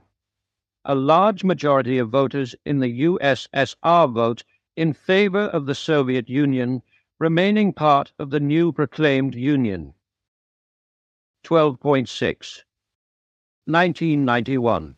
Boris Yeltsin is elected President of the Russian Constituent Republic of the USSR. 19 August coup against the President of the USSR. Mikhail Gorbachev, on the day before some republics such as Crimea want to sign the new Union Treaty. The coup fails.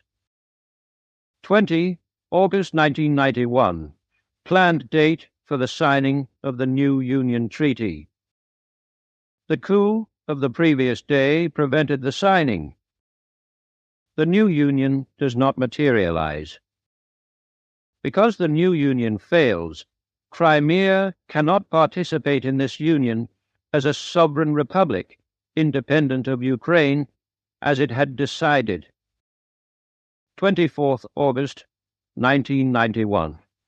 The Ukrainian Parliament declares the country independent of the USSR within its existing borders, including Crimea.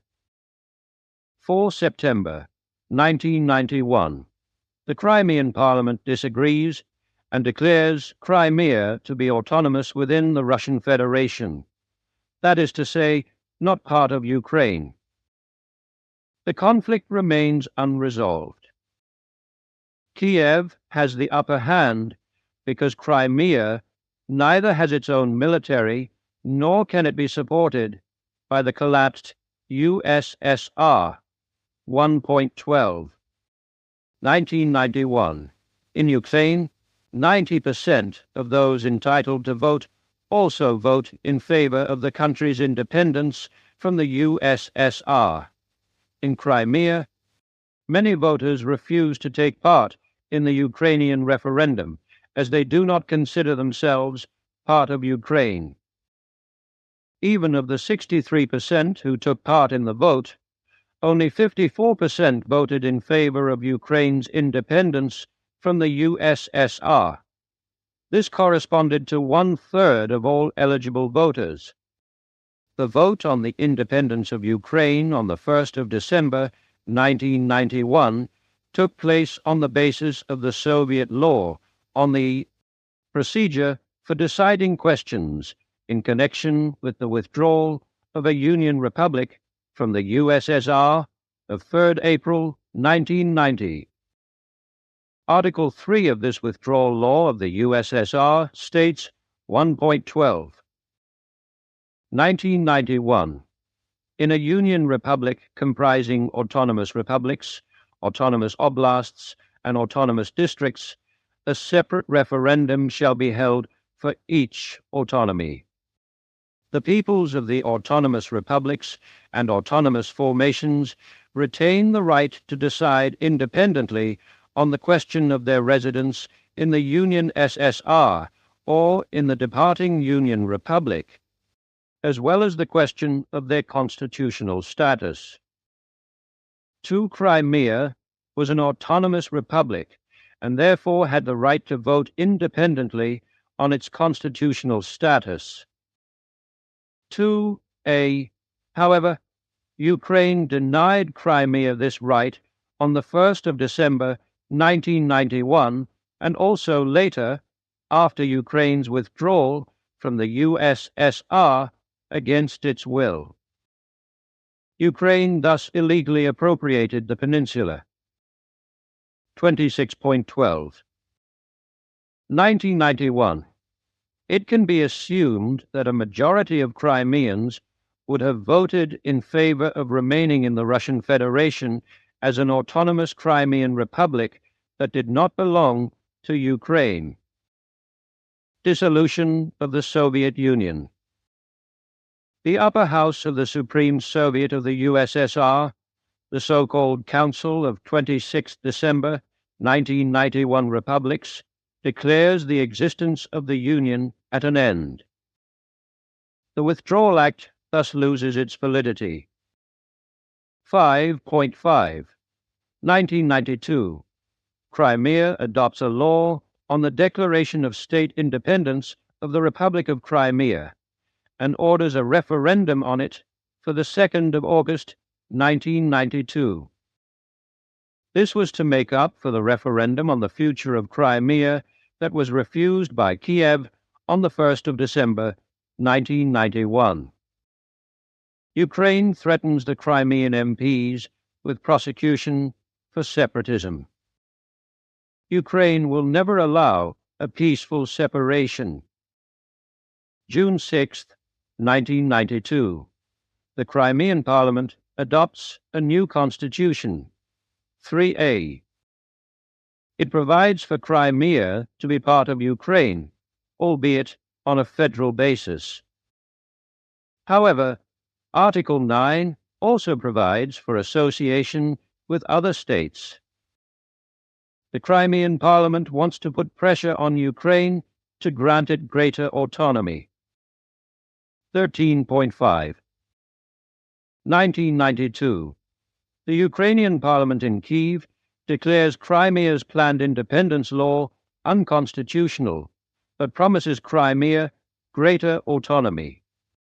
The New York Times comments, Ukrainian President Leonid M. Kravchuk used carrots and sticks, promising Crimea extensive self-determination while threatening to dissolve the Crimean Parliament and use violence if the peninsula continued its campaign for independence. The Ukrainian newspaper LBUA writes, to persuade, Kiev increased the presence of soldiers in Crimea. As Mykola Melnik, the deputy commander of the Ukrainian National Guard at the time, said, the units did not use violence. They only tried to block pro-Russian movements if necessary. The Lieutenant General believes that Ukraine was lucky at the time that Yeltsin did not openly support the Crimean separatists and did not try to send Russian troops to Crimea. 21.5. 1992. Under pressure from Kiev, the Crimean Parliament repeals the independence law and cancels the planned referendum on it. 30.6. 1992. Kiev grants Crimea more autonomy as promised. Crimea receives sovereign rights in finance, economy, culture, administration, and law. Foreign, defense, and monetary policy remain under Ukrainian sovereignty. 14.10. 1993. Taking advantage of the new powers, the Crimean Parliament establishes the office of President. 30.1. 1994. In a separate presidential election in Crimea, which is not recognized by Kiev, Yuri Meshkov of the Russian bloc wins with 73% of all votes. In his election campaign, Meshkov advocated annexation to the Russian Federation. 10 April 1994. The Russian bloc under Yuri Meshkov wins 54 of the 98 seats in Crimea's parliamentary elections. In a simultaneous referendum, 78% of the 1.3 million votes cast vote in favor of greater autonomy. 83% are in favor of the possibility of dual Russian-Ukrainian citizenship, and 78% are in favor of giving decrees by the President of Crimea the force of law. To have the force of law. 20.5. 1994. In a resolution, the Crimean Parliament decides to reintroduce the Crimean Constitution of 1992. With this, Crimea formally remains part of Ukraine, but Crimea's relations with Ukraine are to be as between sovereign states. Ukraine are to be regulated as between sovereign states. In addition, this constitution allows Crimea to establish independent relations with other states and international organizations. 19.7. 1994. Leonid Kravchuk, President of Ukraine until July 19, 1994, declares the referendum of April 10, 1994, in Crimea invalid. 1994 in Crimea invalid. Summer 94. The Ukrainian parliament in Kyiv repeatedly demands that Crimea submit to legislation and Ukrainian law, and threatens to withdraw Crimea's autonomous status. Crimea then undertook not to make any decisions that contradict the Ukrainian constitution. This is followed by power struggles between the president and parliament in Crimea. 17.3. 1995. The Ukrainian parliament cancels the Crimean Constitution of 1992 as being in contradiction to the Ukrainian Constitution, and removes the president of Crimea, Yuri Meshkov, from office as a reaction to efforts by the Crimean government under Meshkov to tie Crimea more closely to Russia and to break away from Ukraine. On the 19th of March 1995, the New York Times reported about 200 soldiers from the Ukrainian Interior Ministry arrived in the Crimean capital of Simferopol and disarmed Meshkov's security guards. The Taz newspaper reported on protests by the Crimean Parliament on the 20th of March. Following the decisions of the Ukrainian Parliament on the violent intervention in Crimea, the Crimean Parliament convened for a special session on Saturday. There, the chairman of the Crimean Parliament, Sergei Zekov, emphasized that Ukraine had no right to remove Crimean President Meshkov from office. The President of the Republic is elected by the people, and only the people can decide his future, he explained. In their final declaration, the parliamentarians threatened Kiev with holding a new referendum on independence. In the event of such a referendum, a vote in favor of secession from Ukraine was considered certain. The Crimean Parliament also appealed to Russian President Boris Yeltsin to help Crimea. But Yeltsin does not respond. The removal of the Crimean president was possible because Crimea does not have its own army. Ukrainian President Leonid Kuchma tells the newspaper LB, "We have succeeded in deepening the dispute between the parliament and the president of Crimea." When Meshkov was isolated in the truest sense of the word, I gave the order for a special operation. Meshkov's bodyguards were disarmed. He himself was deported to Moscow, the expulsion of Meshkov, and the abolition of the constitution can be seen as a coup organized by Kiev. The legal annexation of Crimea by Ukraine in 1991 is followed by a military annexation in 1995. 31st March 1995. Ukrainian President Leonid Kuchma issues a decree placing Crimea directly under the administration of the central government in Kiev. The federal autonomy of Crimea is over. Russia is concerned. Sevastopol in Crimea is the home port of the Russian Black Sea Fleet. 18.5. 1995. The Ukrainian Parliament also declares the 1994 Crimean Resolution invalid. 28.6. 1996. A new Ukrainian constitution grants Crimea autonomy within Ukraine.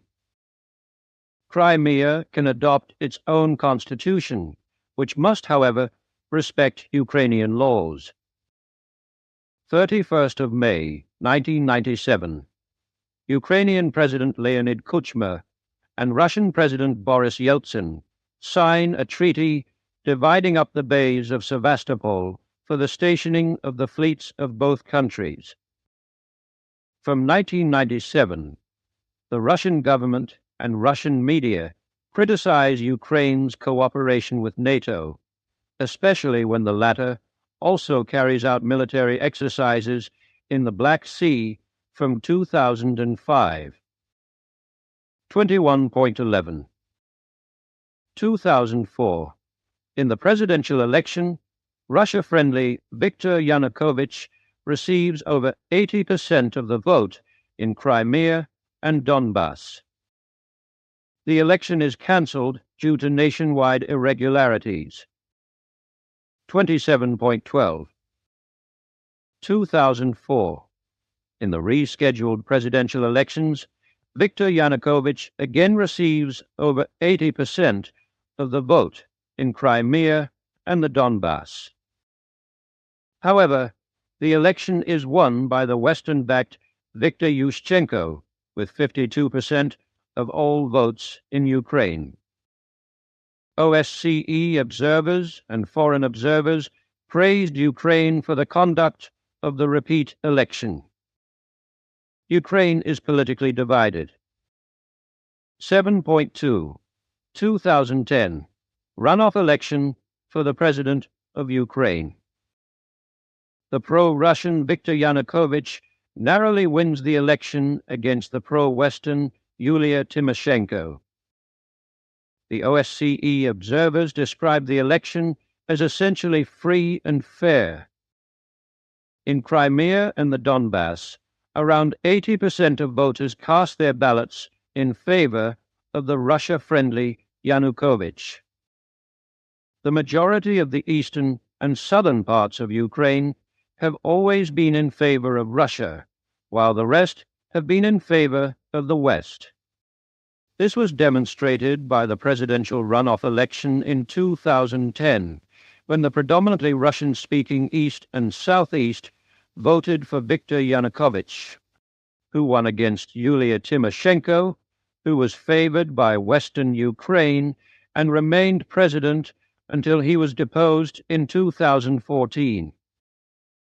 The territories controlled by Russia were not able to take part in the subsequent presidential and parliamentary elections in 2019.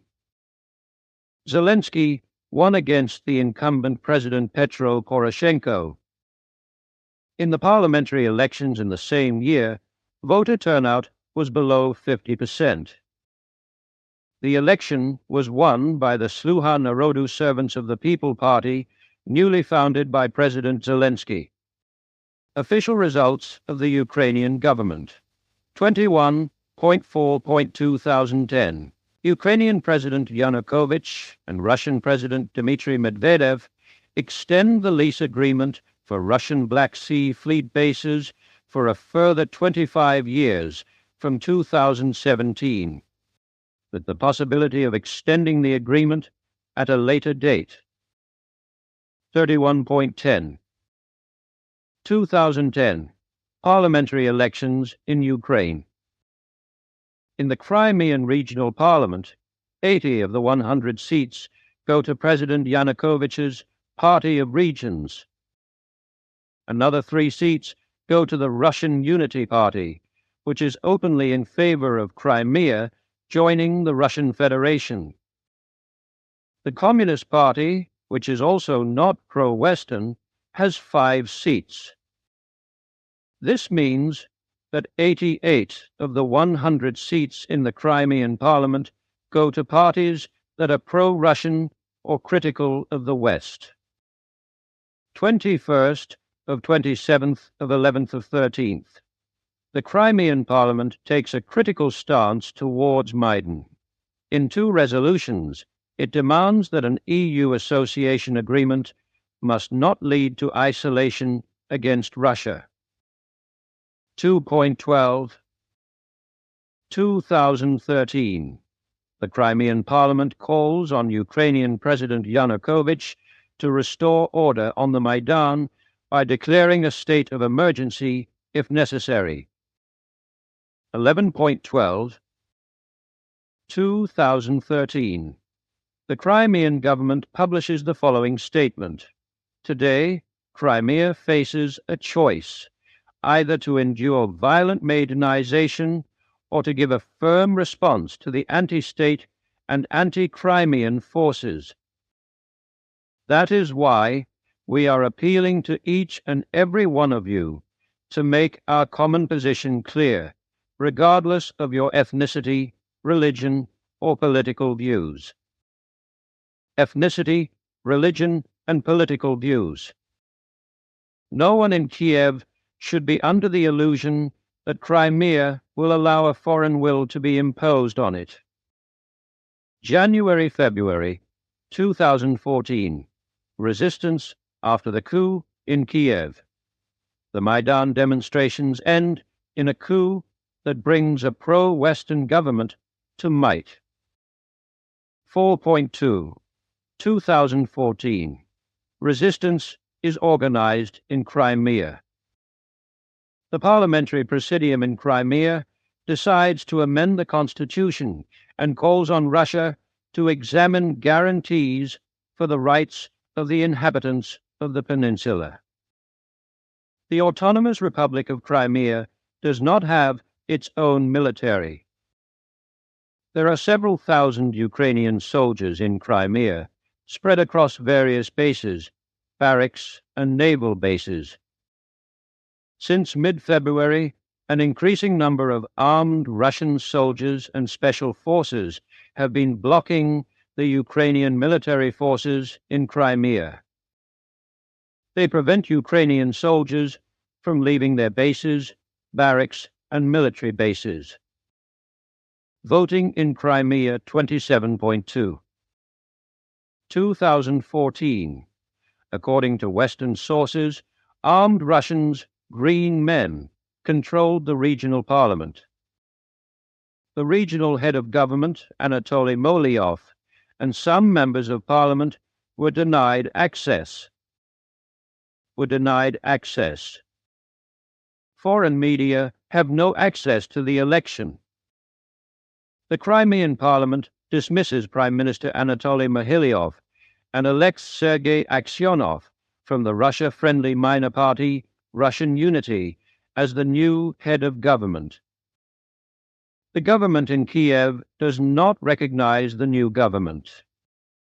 At the same time, the Crimean Parliament decides to hold a referendum on the future status of Crimea on the 25th of May. Foreign media are not allowed in Parliament. Russian soldiers and mercenaries in civilian clothes guard the Parliament. 1.3. 2014. The Crimean government, under Sergei Aksyonov, asks Russia for help to ensure peace and tranquility on the territory of the Autonomous Republic of Crimea, citing its responsibility for the lives and security of the citizens of Crimea. On the same day, the Upper House Federation Council of the Russian Parliament authorized President Putin to send soldiers to Crimea. On the same day, Ukraine's interim president Alexander Turchinov ordered the general mobilization of the Ukrainian armed forces and submitted requests for assistance to the EU, the USA, and NATO. 6.3. 2014. The Crimean Parliament decides to hold the announced referendum on the annexation of Crimea to the Russian Federation on the 16th of March. 10.3. 2014. The Crimean Parliament invites the OSCE to observe the referendum. 11.3. 2014. The OSCE rejects the invitation because the referendum contradicts the Ukrainian constitution and is therefore illegal. It is not true, as is often rumored, that Crimea did not allow any OSCE observers. 14.3. 2014. The Ukrainian Parliament declares the planned referendum in Crimea unconstitutional and officially dissolves the Crimean Parliament. Russian soldiers and special forces continue to prevent Ukrainian soldiers from leaving their bases, barracks, and military bases in Crimea.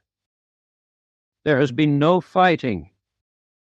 According to their own statements, the Russian soldiers want to prevent the Ukrainian army from disrupting the referendum. Gabriele Kroner-Schmalz, an expert on Russia, considers this version plausible.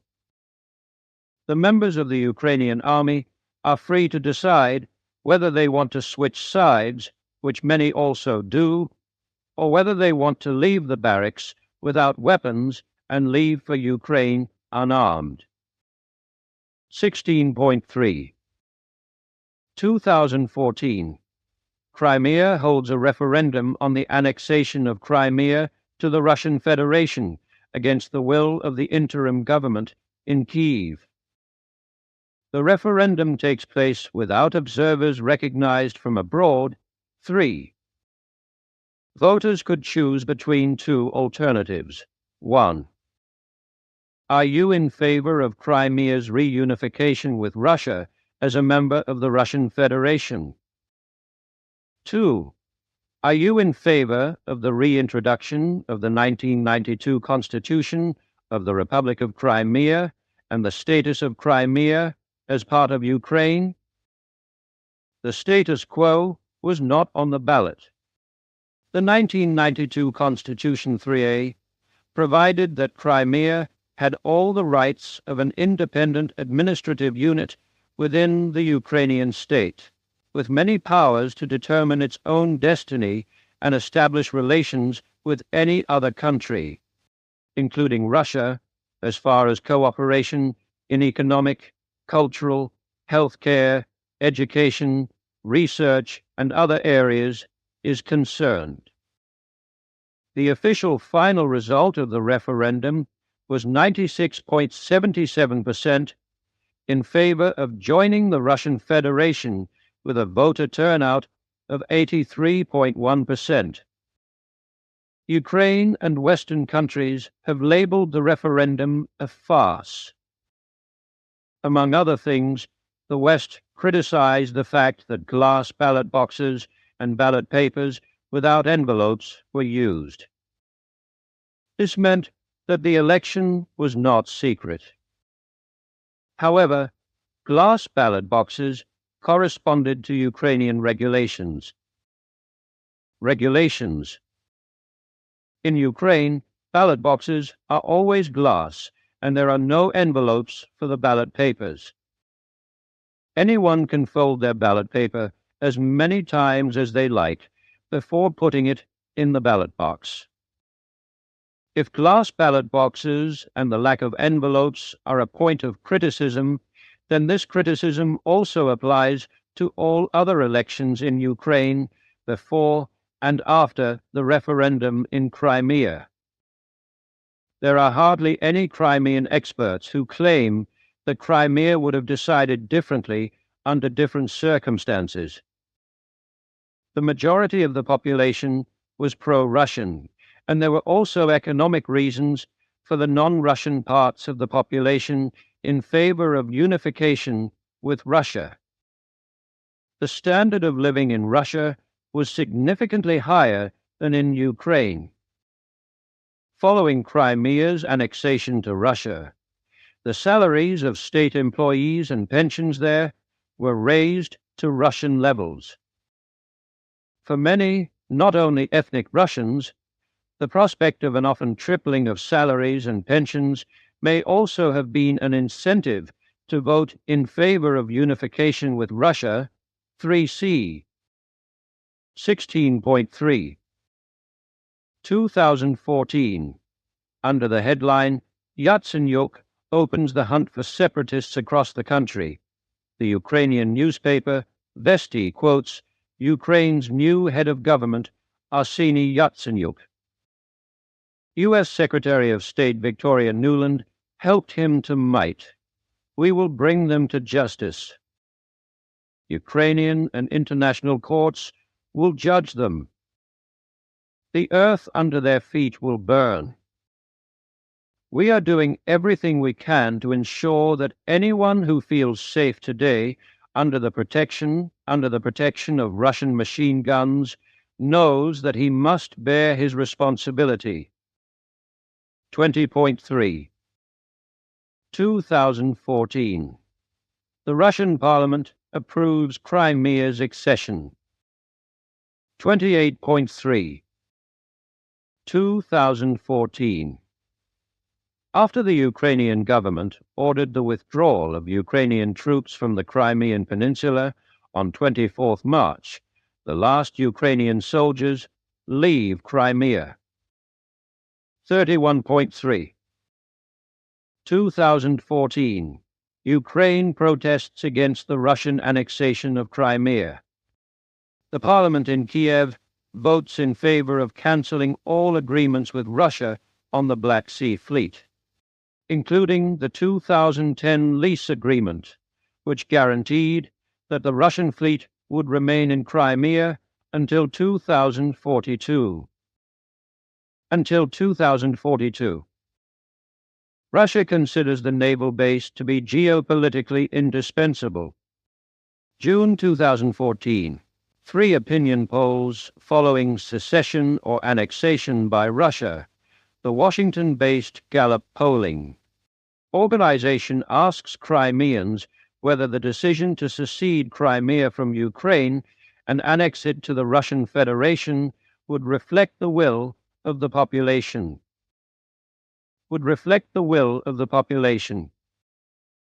83% of respondents confirmed this. The U.S. Opinion Research Institute Pew Research Center came to the same conclusion. 88% of Crimeans believe that the government in Kyiv should recognize the result of the referendum. 91% are of the opinion that the referendum was conducted fairly. February 2015. According to a representative survey by the German Opinion Research Institute, GfK, the attitude of Crimeans has not changed. In response to the question, "Do you support the annexation of Crimea by Russia?" a total of 82% of respondents answered, "Yes, definitely," and a further 11%, "Yes, mostly." Only 2% said they did not know, and a further 2% said no. 3% did not state their position. GfK also asked whether the media in Ukraine reported truthfully. The result: only a very small proportion of respondents consider the Ukrainian media to be credible. Specifically, only 1% state that the Ukrainian media provide completely truthful information, and only 4% believe that they are mostly truthful. The vast majority of respondents do not consider reporting from Ukraine to be trustworthy. May-June 2019. Western journalists on the ground. Later, very few Western journalists traveled to Crimea to investigate the situation there. Infosperber editor Christian Miller is on the ground for 3 weeks and publishes a 7-part report. He summarized his personal experiences and assessments in October 2019. In none of the conversations did I have the feeling that human beings were only saying what they were allowed to say. They were simply open. Autumn 2019, SRF editor David Nauer reports on his impressions of Crimea under the Russian flag. His conclusion: not all residents are happy about the new masters. Precedents for secession, Kosovo. In a non-binding legal opinion under international law, the International Court of Justice in The Hague ruled that the unilateral declaration of independence by the Provisional Institutions of Self-Government of Kosovo was not a precedent for secession. Institutions of Self-Government of Kosovo did not violate international law or UN Security Council. Resolution 1244. Slovenia. On 25 June 1991, Slovenia unilaterally declares its independence from Yugoslavia against the will of the Yugoslav central government. There are 10 days of fighting. After Slovenia adopts its own constitution in December 1991, it is recognized by all states of the then EU within a few weeks. Slovenia thus unilaterally declares itself independent, and its independence is recognized as soon as this independent region has its own constitution. Crimea has long had its own parliament, government, and constitution. Own constitution. What Slovenia and Crimea have in common is that independence from Yugoslavia and Ukraine respectively corresponds to the will of the majority of the population.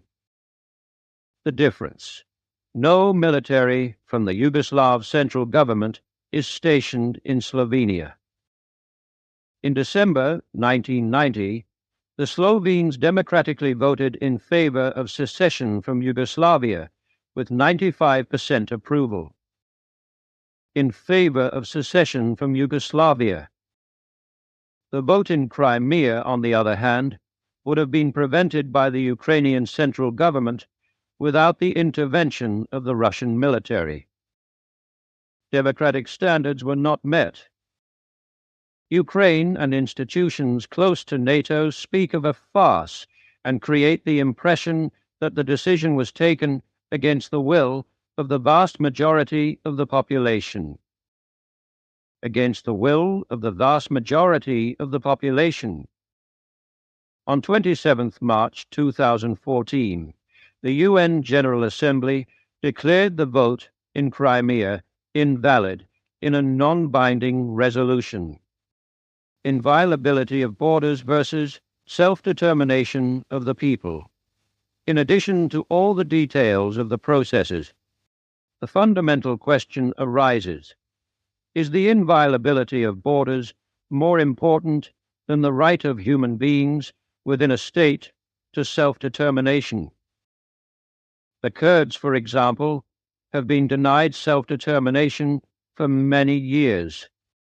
Ukraine illegally appropriated Crimea in 1991, and since then has repeatedly denied the human beings there the right to decide for themselves whether they want to remain part of Ukraine or separate from Ukraine. What Ukraine is planning to do in Crimea, Alexei Danilov was one of the most influential men in Ukraine from 2019 to May 2025 as Secretary of the National Security and Defense Council and Presidential Advisor. In April 2023, Danilov presented key points of a 12-point plan for the deoccupation of Crimea on Facebook. President Zelensky has never distanced himself from this plan. Here are the most important points. Demolition of the Crimean Bridge. The car and railway link to the Russian heartland is to be removed. Criminal proceedings against collaborators. Persons who collaborated with the Russian occupiers are to be prosecuted. They are threatened with the loss of political rights and exclusion from public office. Removal of civil servants. Civil servants, judges, prosecutors, and security forces who worked for the Russian administration after 2014 are to lose their pension entitlements and be banned from public service for life. Expulsion of Russian immigrants. Russians who settled in Crimea after February 2014 are to be forced to leave the territory. Cancellation of contracts. Contracts concluded after 2014, in particular land purchases, will be declared null and void. Expropriations by the occupying forces will be cancelled. Release of political prisoners. All Ukrainians and Crimean Tatars who have been politically persecuted since 2014 are to be released and compensated immediately. Filtering and re-education. A comprehensive program is to detoxify the population from the effects of Russian propaganda. Particularly incriminated groups are to carry out public work. Prosecution of propagandists. Journalists and media people who have contributed to the occupation are to be prosecuted and expropriated. Extradition of criminals. Russia, or a successor state, should extradite all persons who have committed criminal offenses from a Ukrainian perspective, including war criminals. Documentation of Russian crimes. A database of crimes committed against Ukrainian citizens in Crimea should be created. Renaming of cities. Sevastopol is to be temporarily renamed Object Number 6. The Ukrainian Parliament is to decide on a final name. Erection of a monument. A monument with the inscription, Russian warship, go fuck yourself, is planned to commemorate the Ukrainian resistance. The strategic role of the Black Sea Russian naval base in the Crimea. The new government in Ukraine cancelled it prematurely in 2017. Google Maps excerpt from Foreign Policy from 19th April 2019.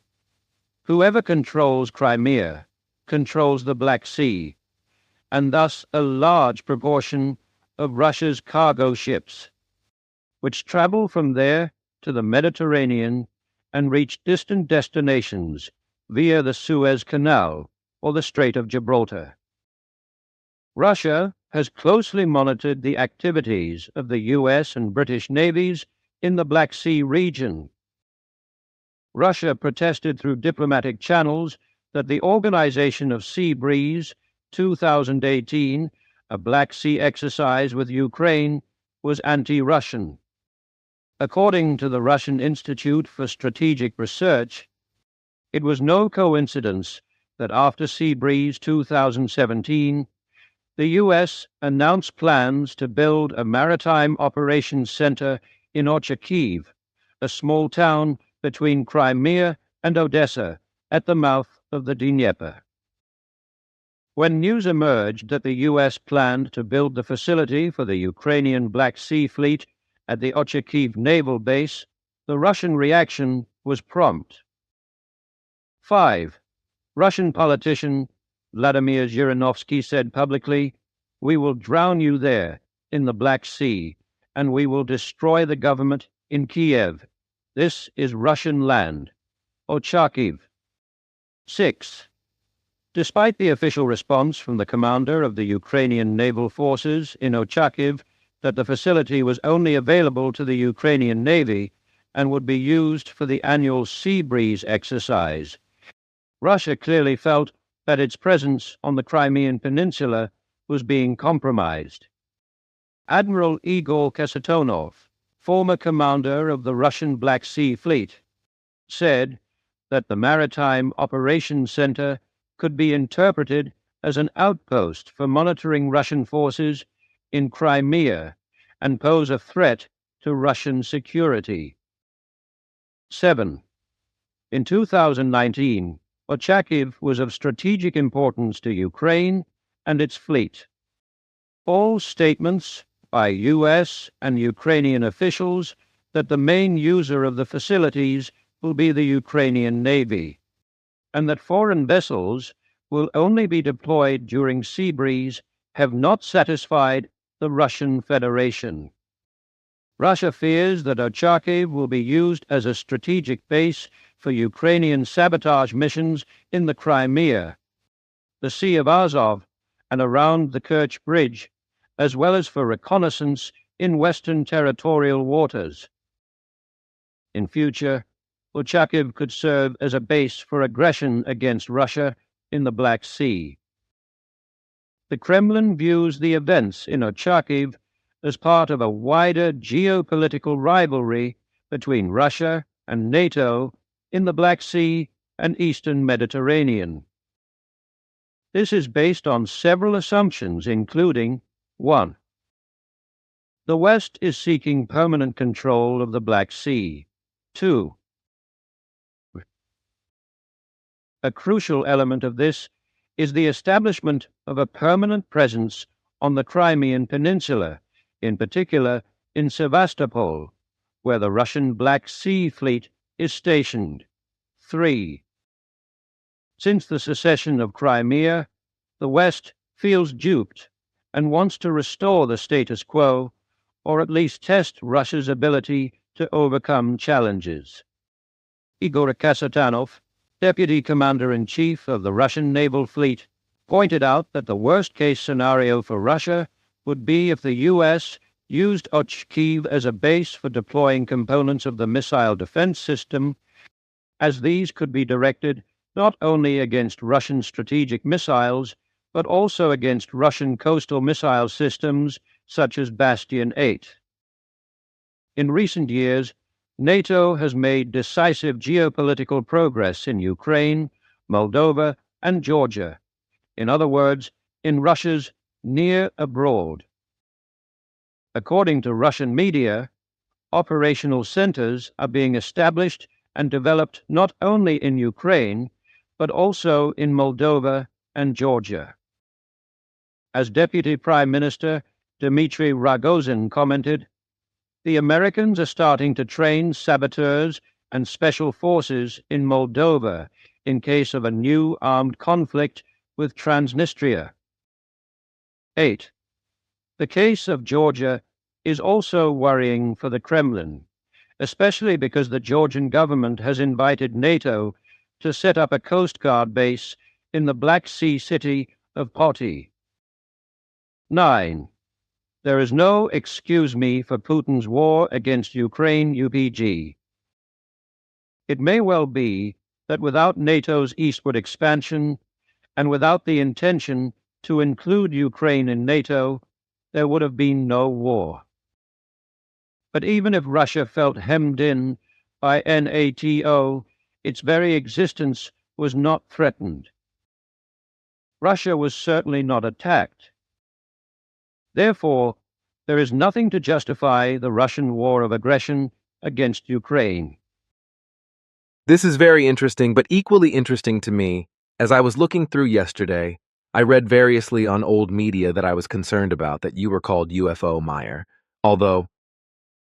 Yes, I know, that was simply attributed to me because I had nothing to do with it.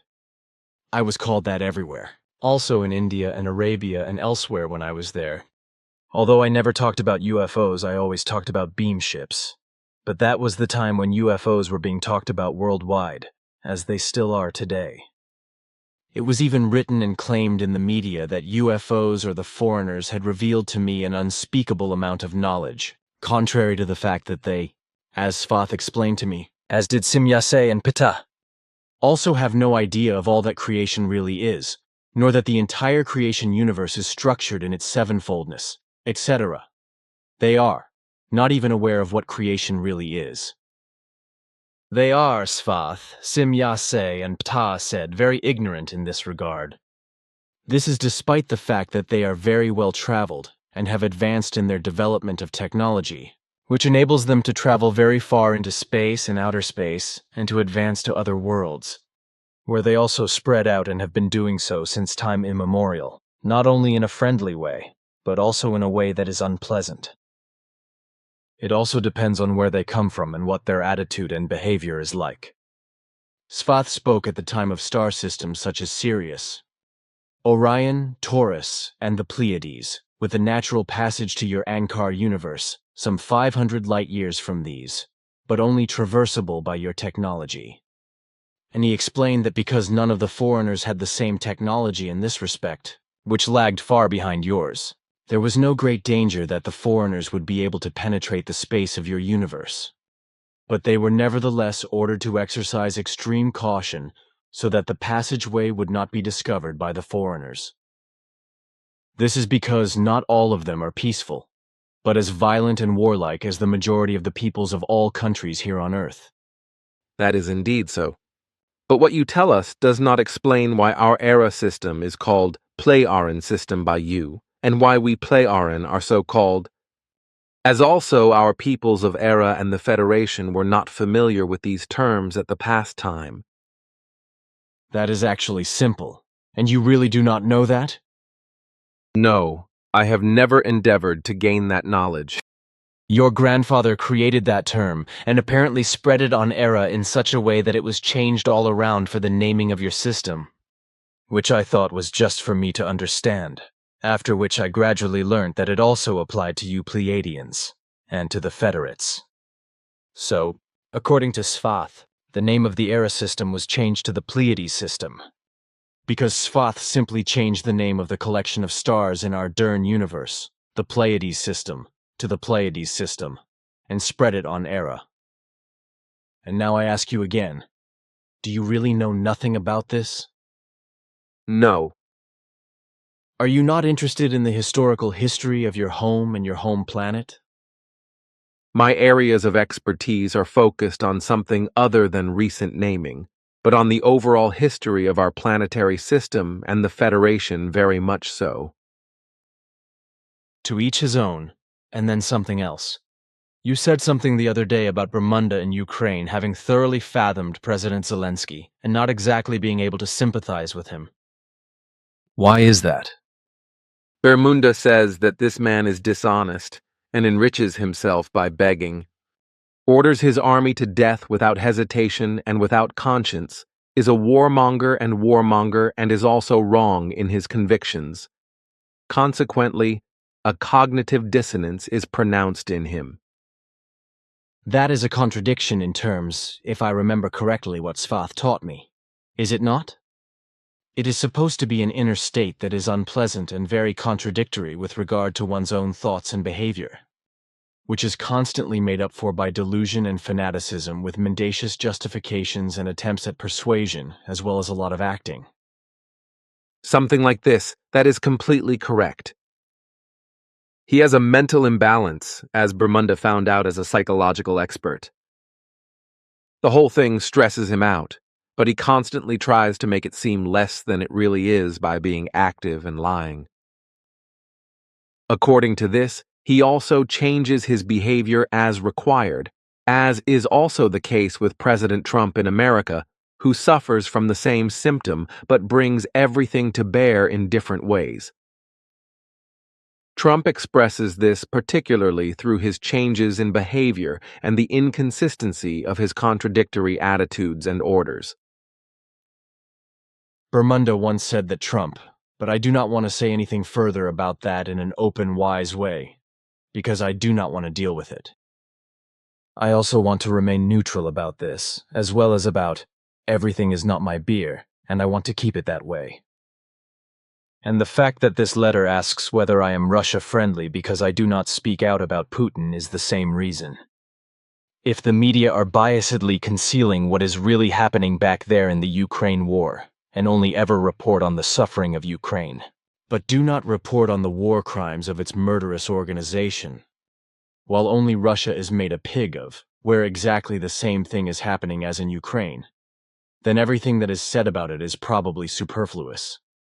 The partisanship of all the governments of the European states and America, which also includes some of Switzerland's rulers, the very ones who can be described as traitors to their country, and who have made a miserable mess of our national neutrality, is boundless. But in general, it is the bastards in government, and those sections of the population who are to blame for the whole thing, and who have weapons, who are to blame for the whole thing and have arms shipments sent by the mad governments to Zelensky, who is a warmonger as well as being labeled a head case, and therefore does not want to end the war, which he could do practically from 1 hour to the next if only he wanted to. But telling the truth is useless because people prefer lies and deceit to good and correct things. But now, if I may ask again about the foreigners, are those who are peaceful still not contacted by you? No, that is not the case because that does not correspond with our directives. So then that is according to the directives, that you are not to contact the foreigners here in the Dern universe. What you say is so, and has been for a long time, because everything has already been thoroughly fathomed by our early ancestors, which is why we have precise knowledge, and we endeavor to protect ourselves from the foreigners and not allow them to locate us. The fact that they can become aware of our presence is to be avoided. Moreover, it is impossible for them to locate us, even with their technology, because despite its high level of development, it is incapable of somehow detecting and registering our beam ships. In addition, we are clearly instructed by our prohibitive directives that no connections or contacts with any creatures and beings from other universes should take place, because the danger is incalculable that, despite all caution, hostile machinations could be introduced into our realms. It has taken many millions of years to pacify our realms of life, which, according to the earthly calendar, only came about almost 53,000 years ago, and we were also able to bring about peace on our worlds and form a peaceful federation, as well as the peace really came about and has lasted ever since. You know how this happened, how it happened millions of years before the giant sphere appeared, which finally enabled peace to be created. Yes, I know that story. Our directives are also the security for us that peace is maintained and that no contact is made with the foreigners with you. It is also good that they are not able to locate us with their technology, just as they will also not be able to find a passage into our Ankar universe in the future, as has been determined for the next 3 million years ahead. To know this is necessary for us, because this must remain so, as it has been since time immemorial. And our hard-won peace in the entire Ankar universe should never again perish, which has also been taught and spread very widely outside our Federation, in the realm of our cosmos. I know that your grandfather Svath already made that clear to me, and it would be a catastrophe if the foreign bulbs were to enter the area of your universe, because what would be caused by them would not only be unpleasant, but really a catastrophe beyond compare. But I will leave it at that, because I have a piece of paper on which I have made a note. Can you imagine what idiotic things Dictator Trump has said about America? No, I'm not bright-eyed. But at least you know he is a devout sectarian who, Bible in hand, extols and hypocrites the faith just like it says in the Bible. Now he has topped it all off by announcing on television that if he brings peace to Ukraine, he will go to heaven. That is... Yes, sectarian tobacco without equal, because you probably cannot expect reason and sanity from the man. As you say in each case, that beats the bottom of the barrel and that is sick in the head. Yes, it really is, because this firecracker really is not normal, even if he sees himself as normal and thinks he's an adult. Physically, yes, but in terms of his mind and worthy reason, that cannot be said and also cannot be determined. Unfortunately, that is the case with everyone, male and female, who think they are great and powerful, and even the greatest and irresistible.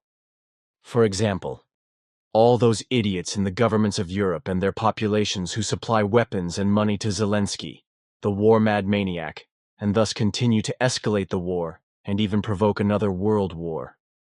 But these loud-mouthed idiots are not capable of thinking that far. Idiots in the governments and also in the populations, namely all those who are partisan and hatefully in favor of some and their actions, while stomping the others into the ground.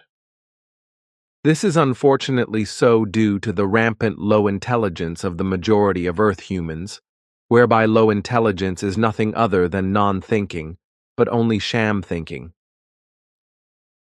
Bogus thinking, the primordial cause of which is belief, which emerges as nonsense from religious faith and makes everything real and true, as well as its truth, fade into a delusion, thereby creating evil.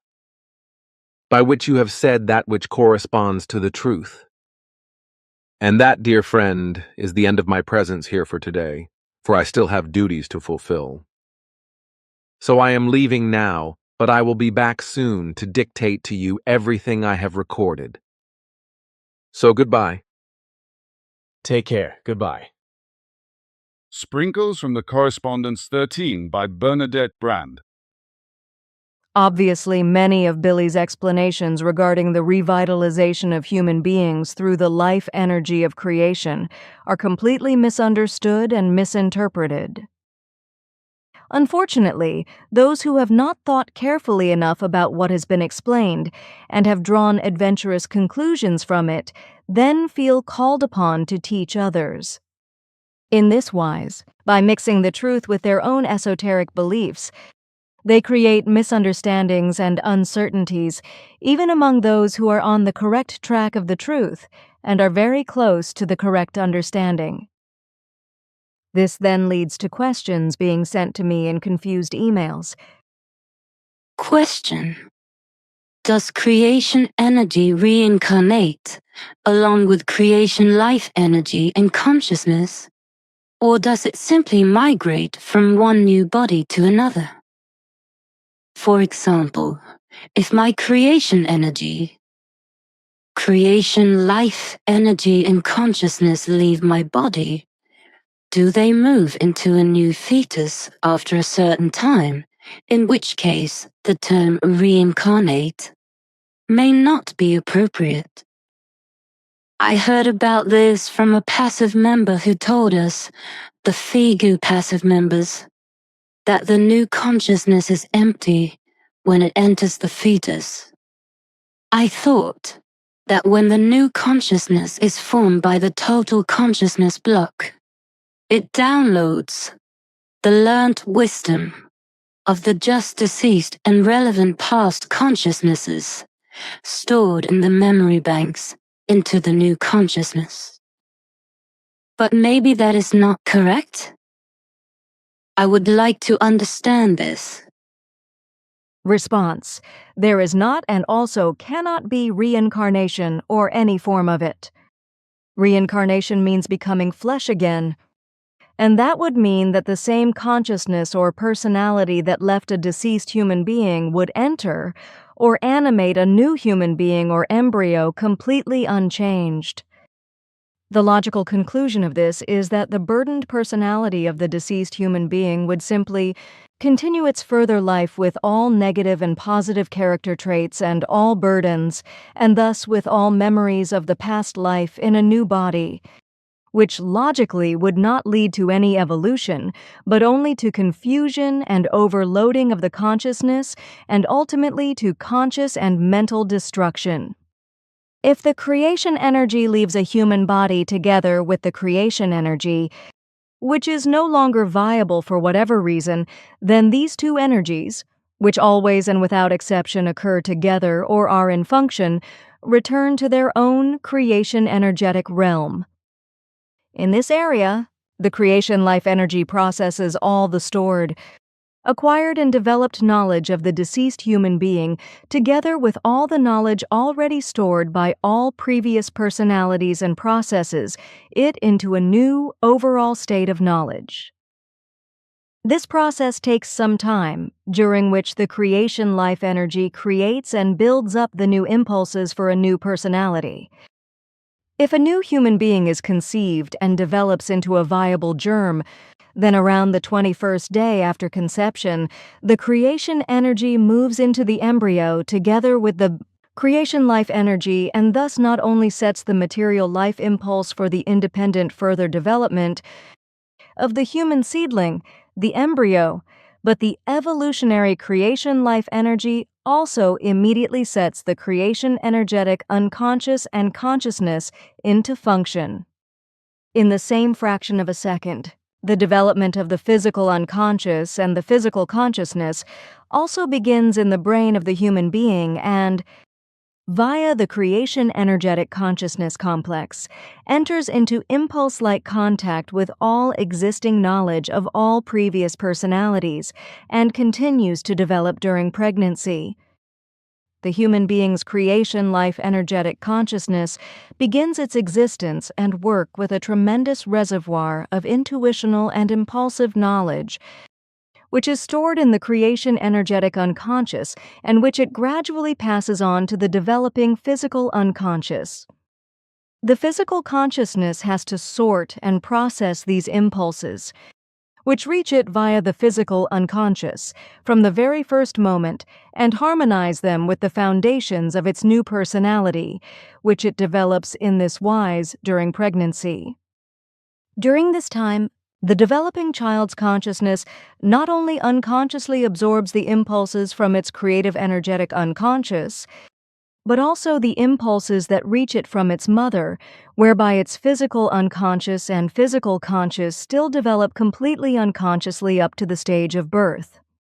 If you observe a newborn baby closely, you can already sense its own new personality from its first minutes of life. And it also already shows that it has a conscious and working consciousness with which it perceives its new environment and new life situation, and immediately begins to learn in its own wise way without delay, thereby developing and building itself up.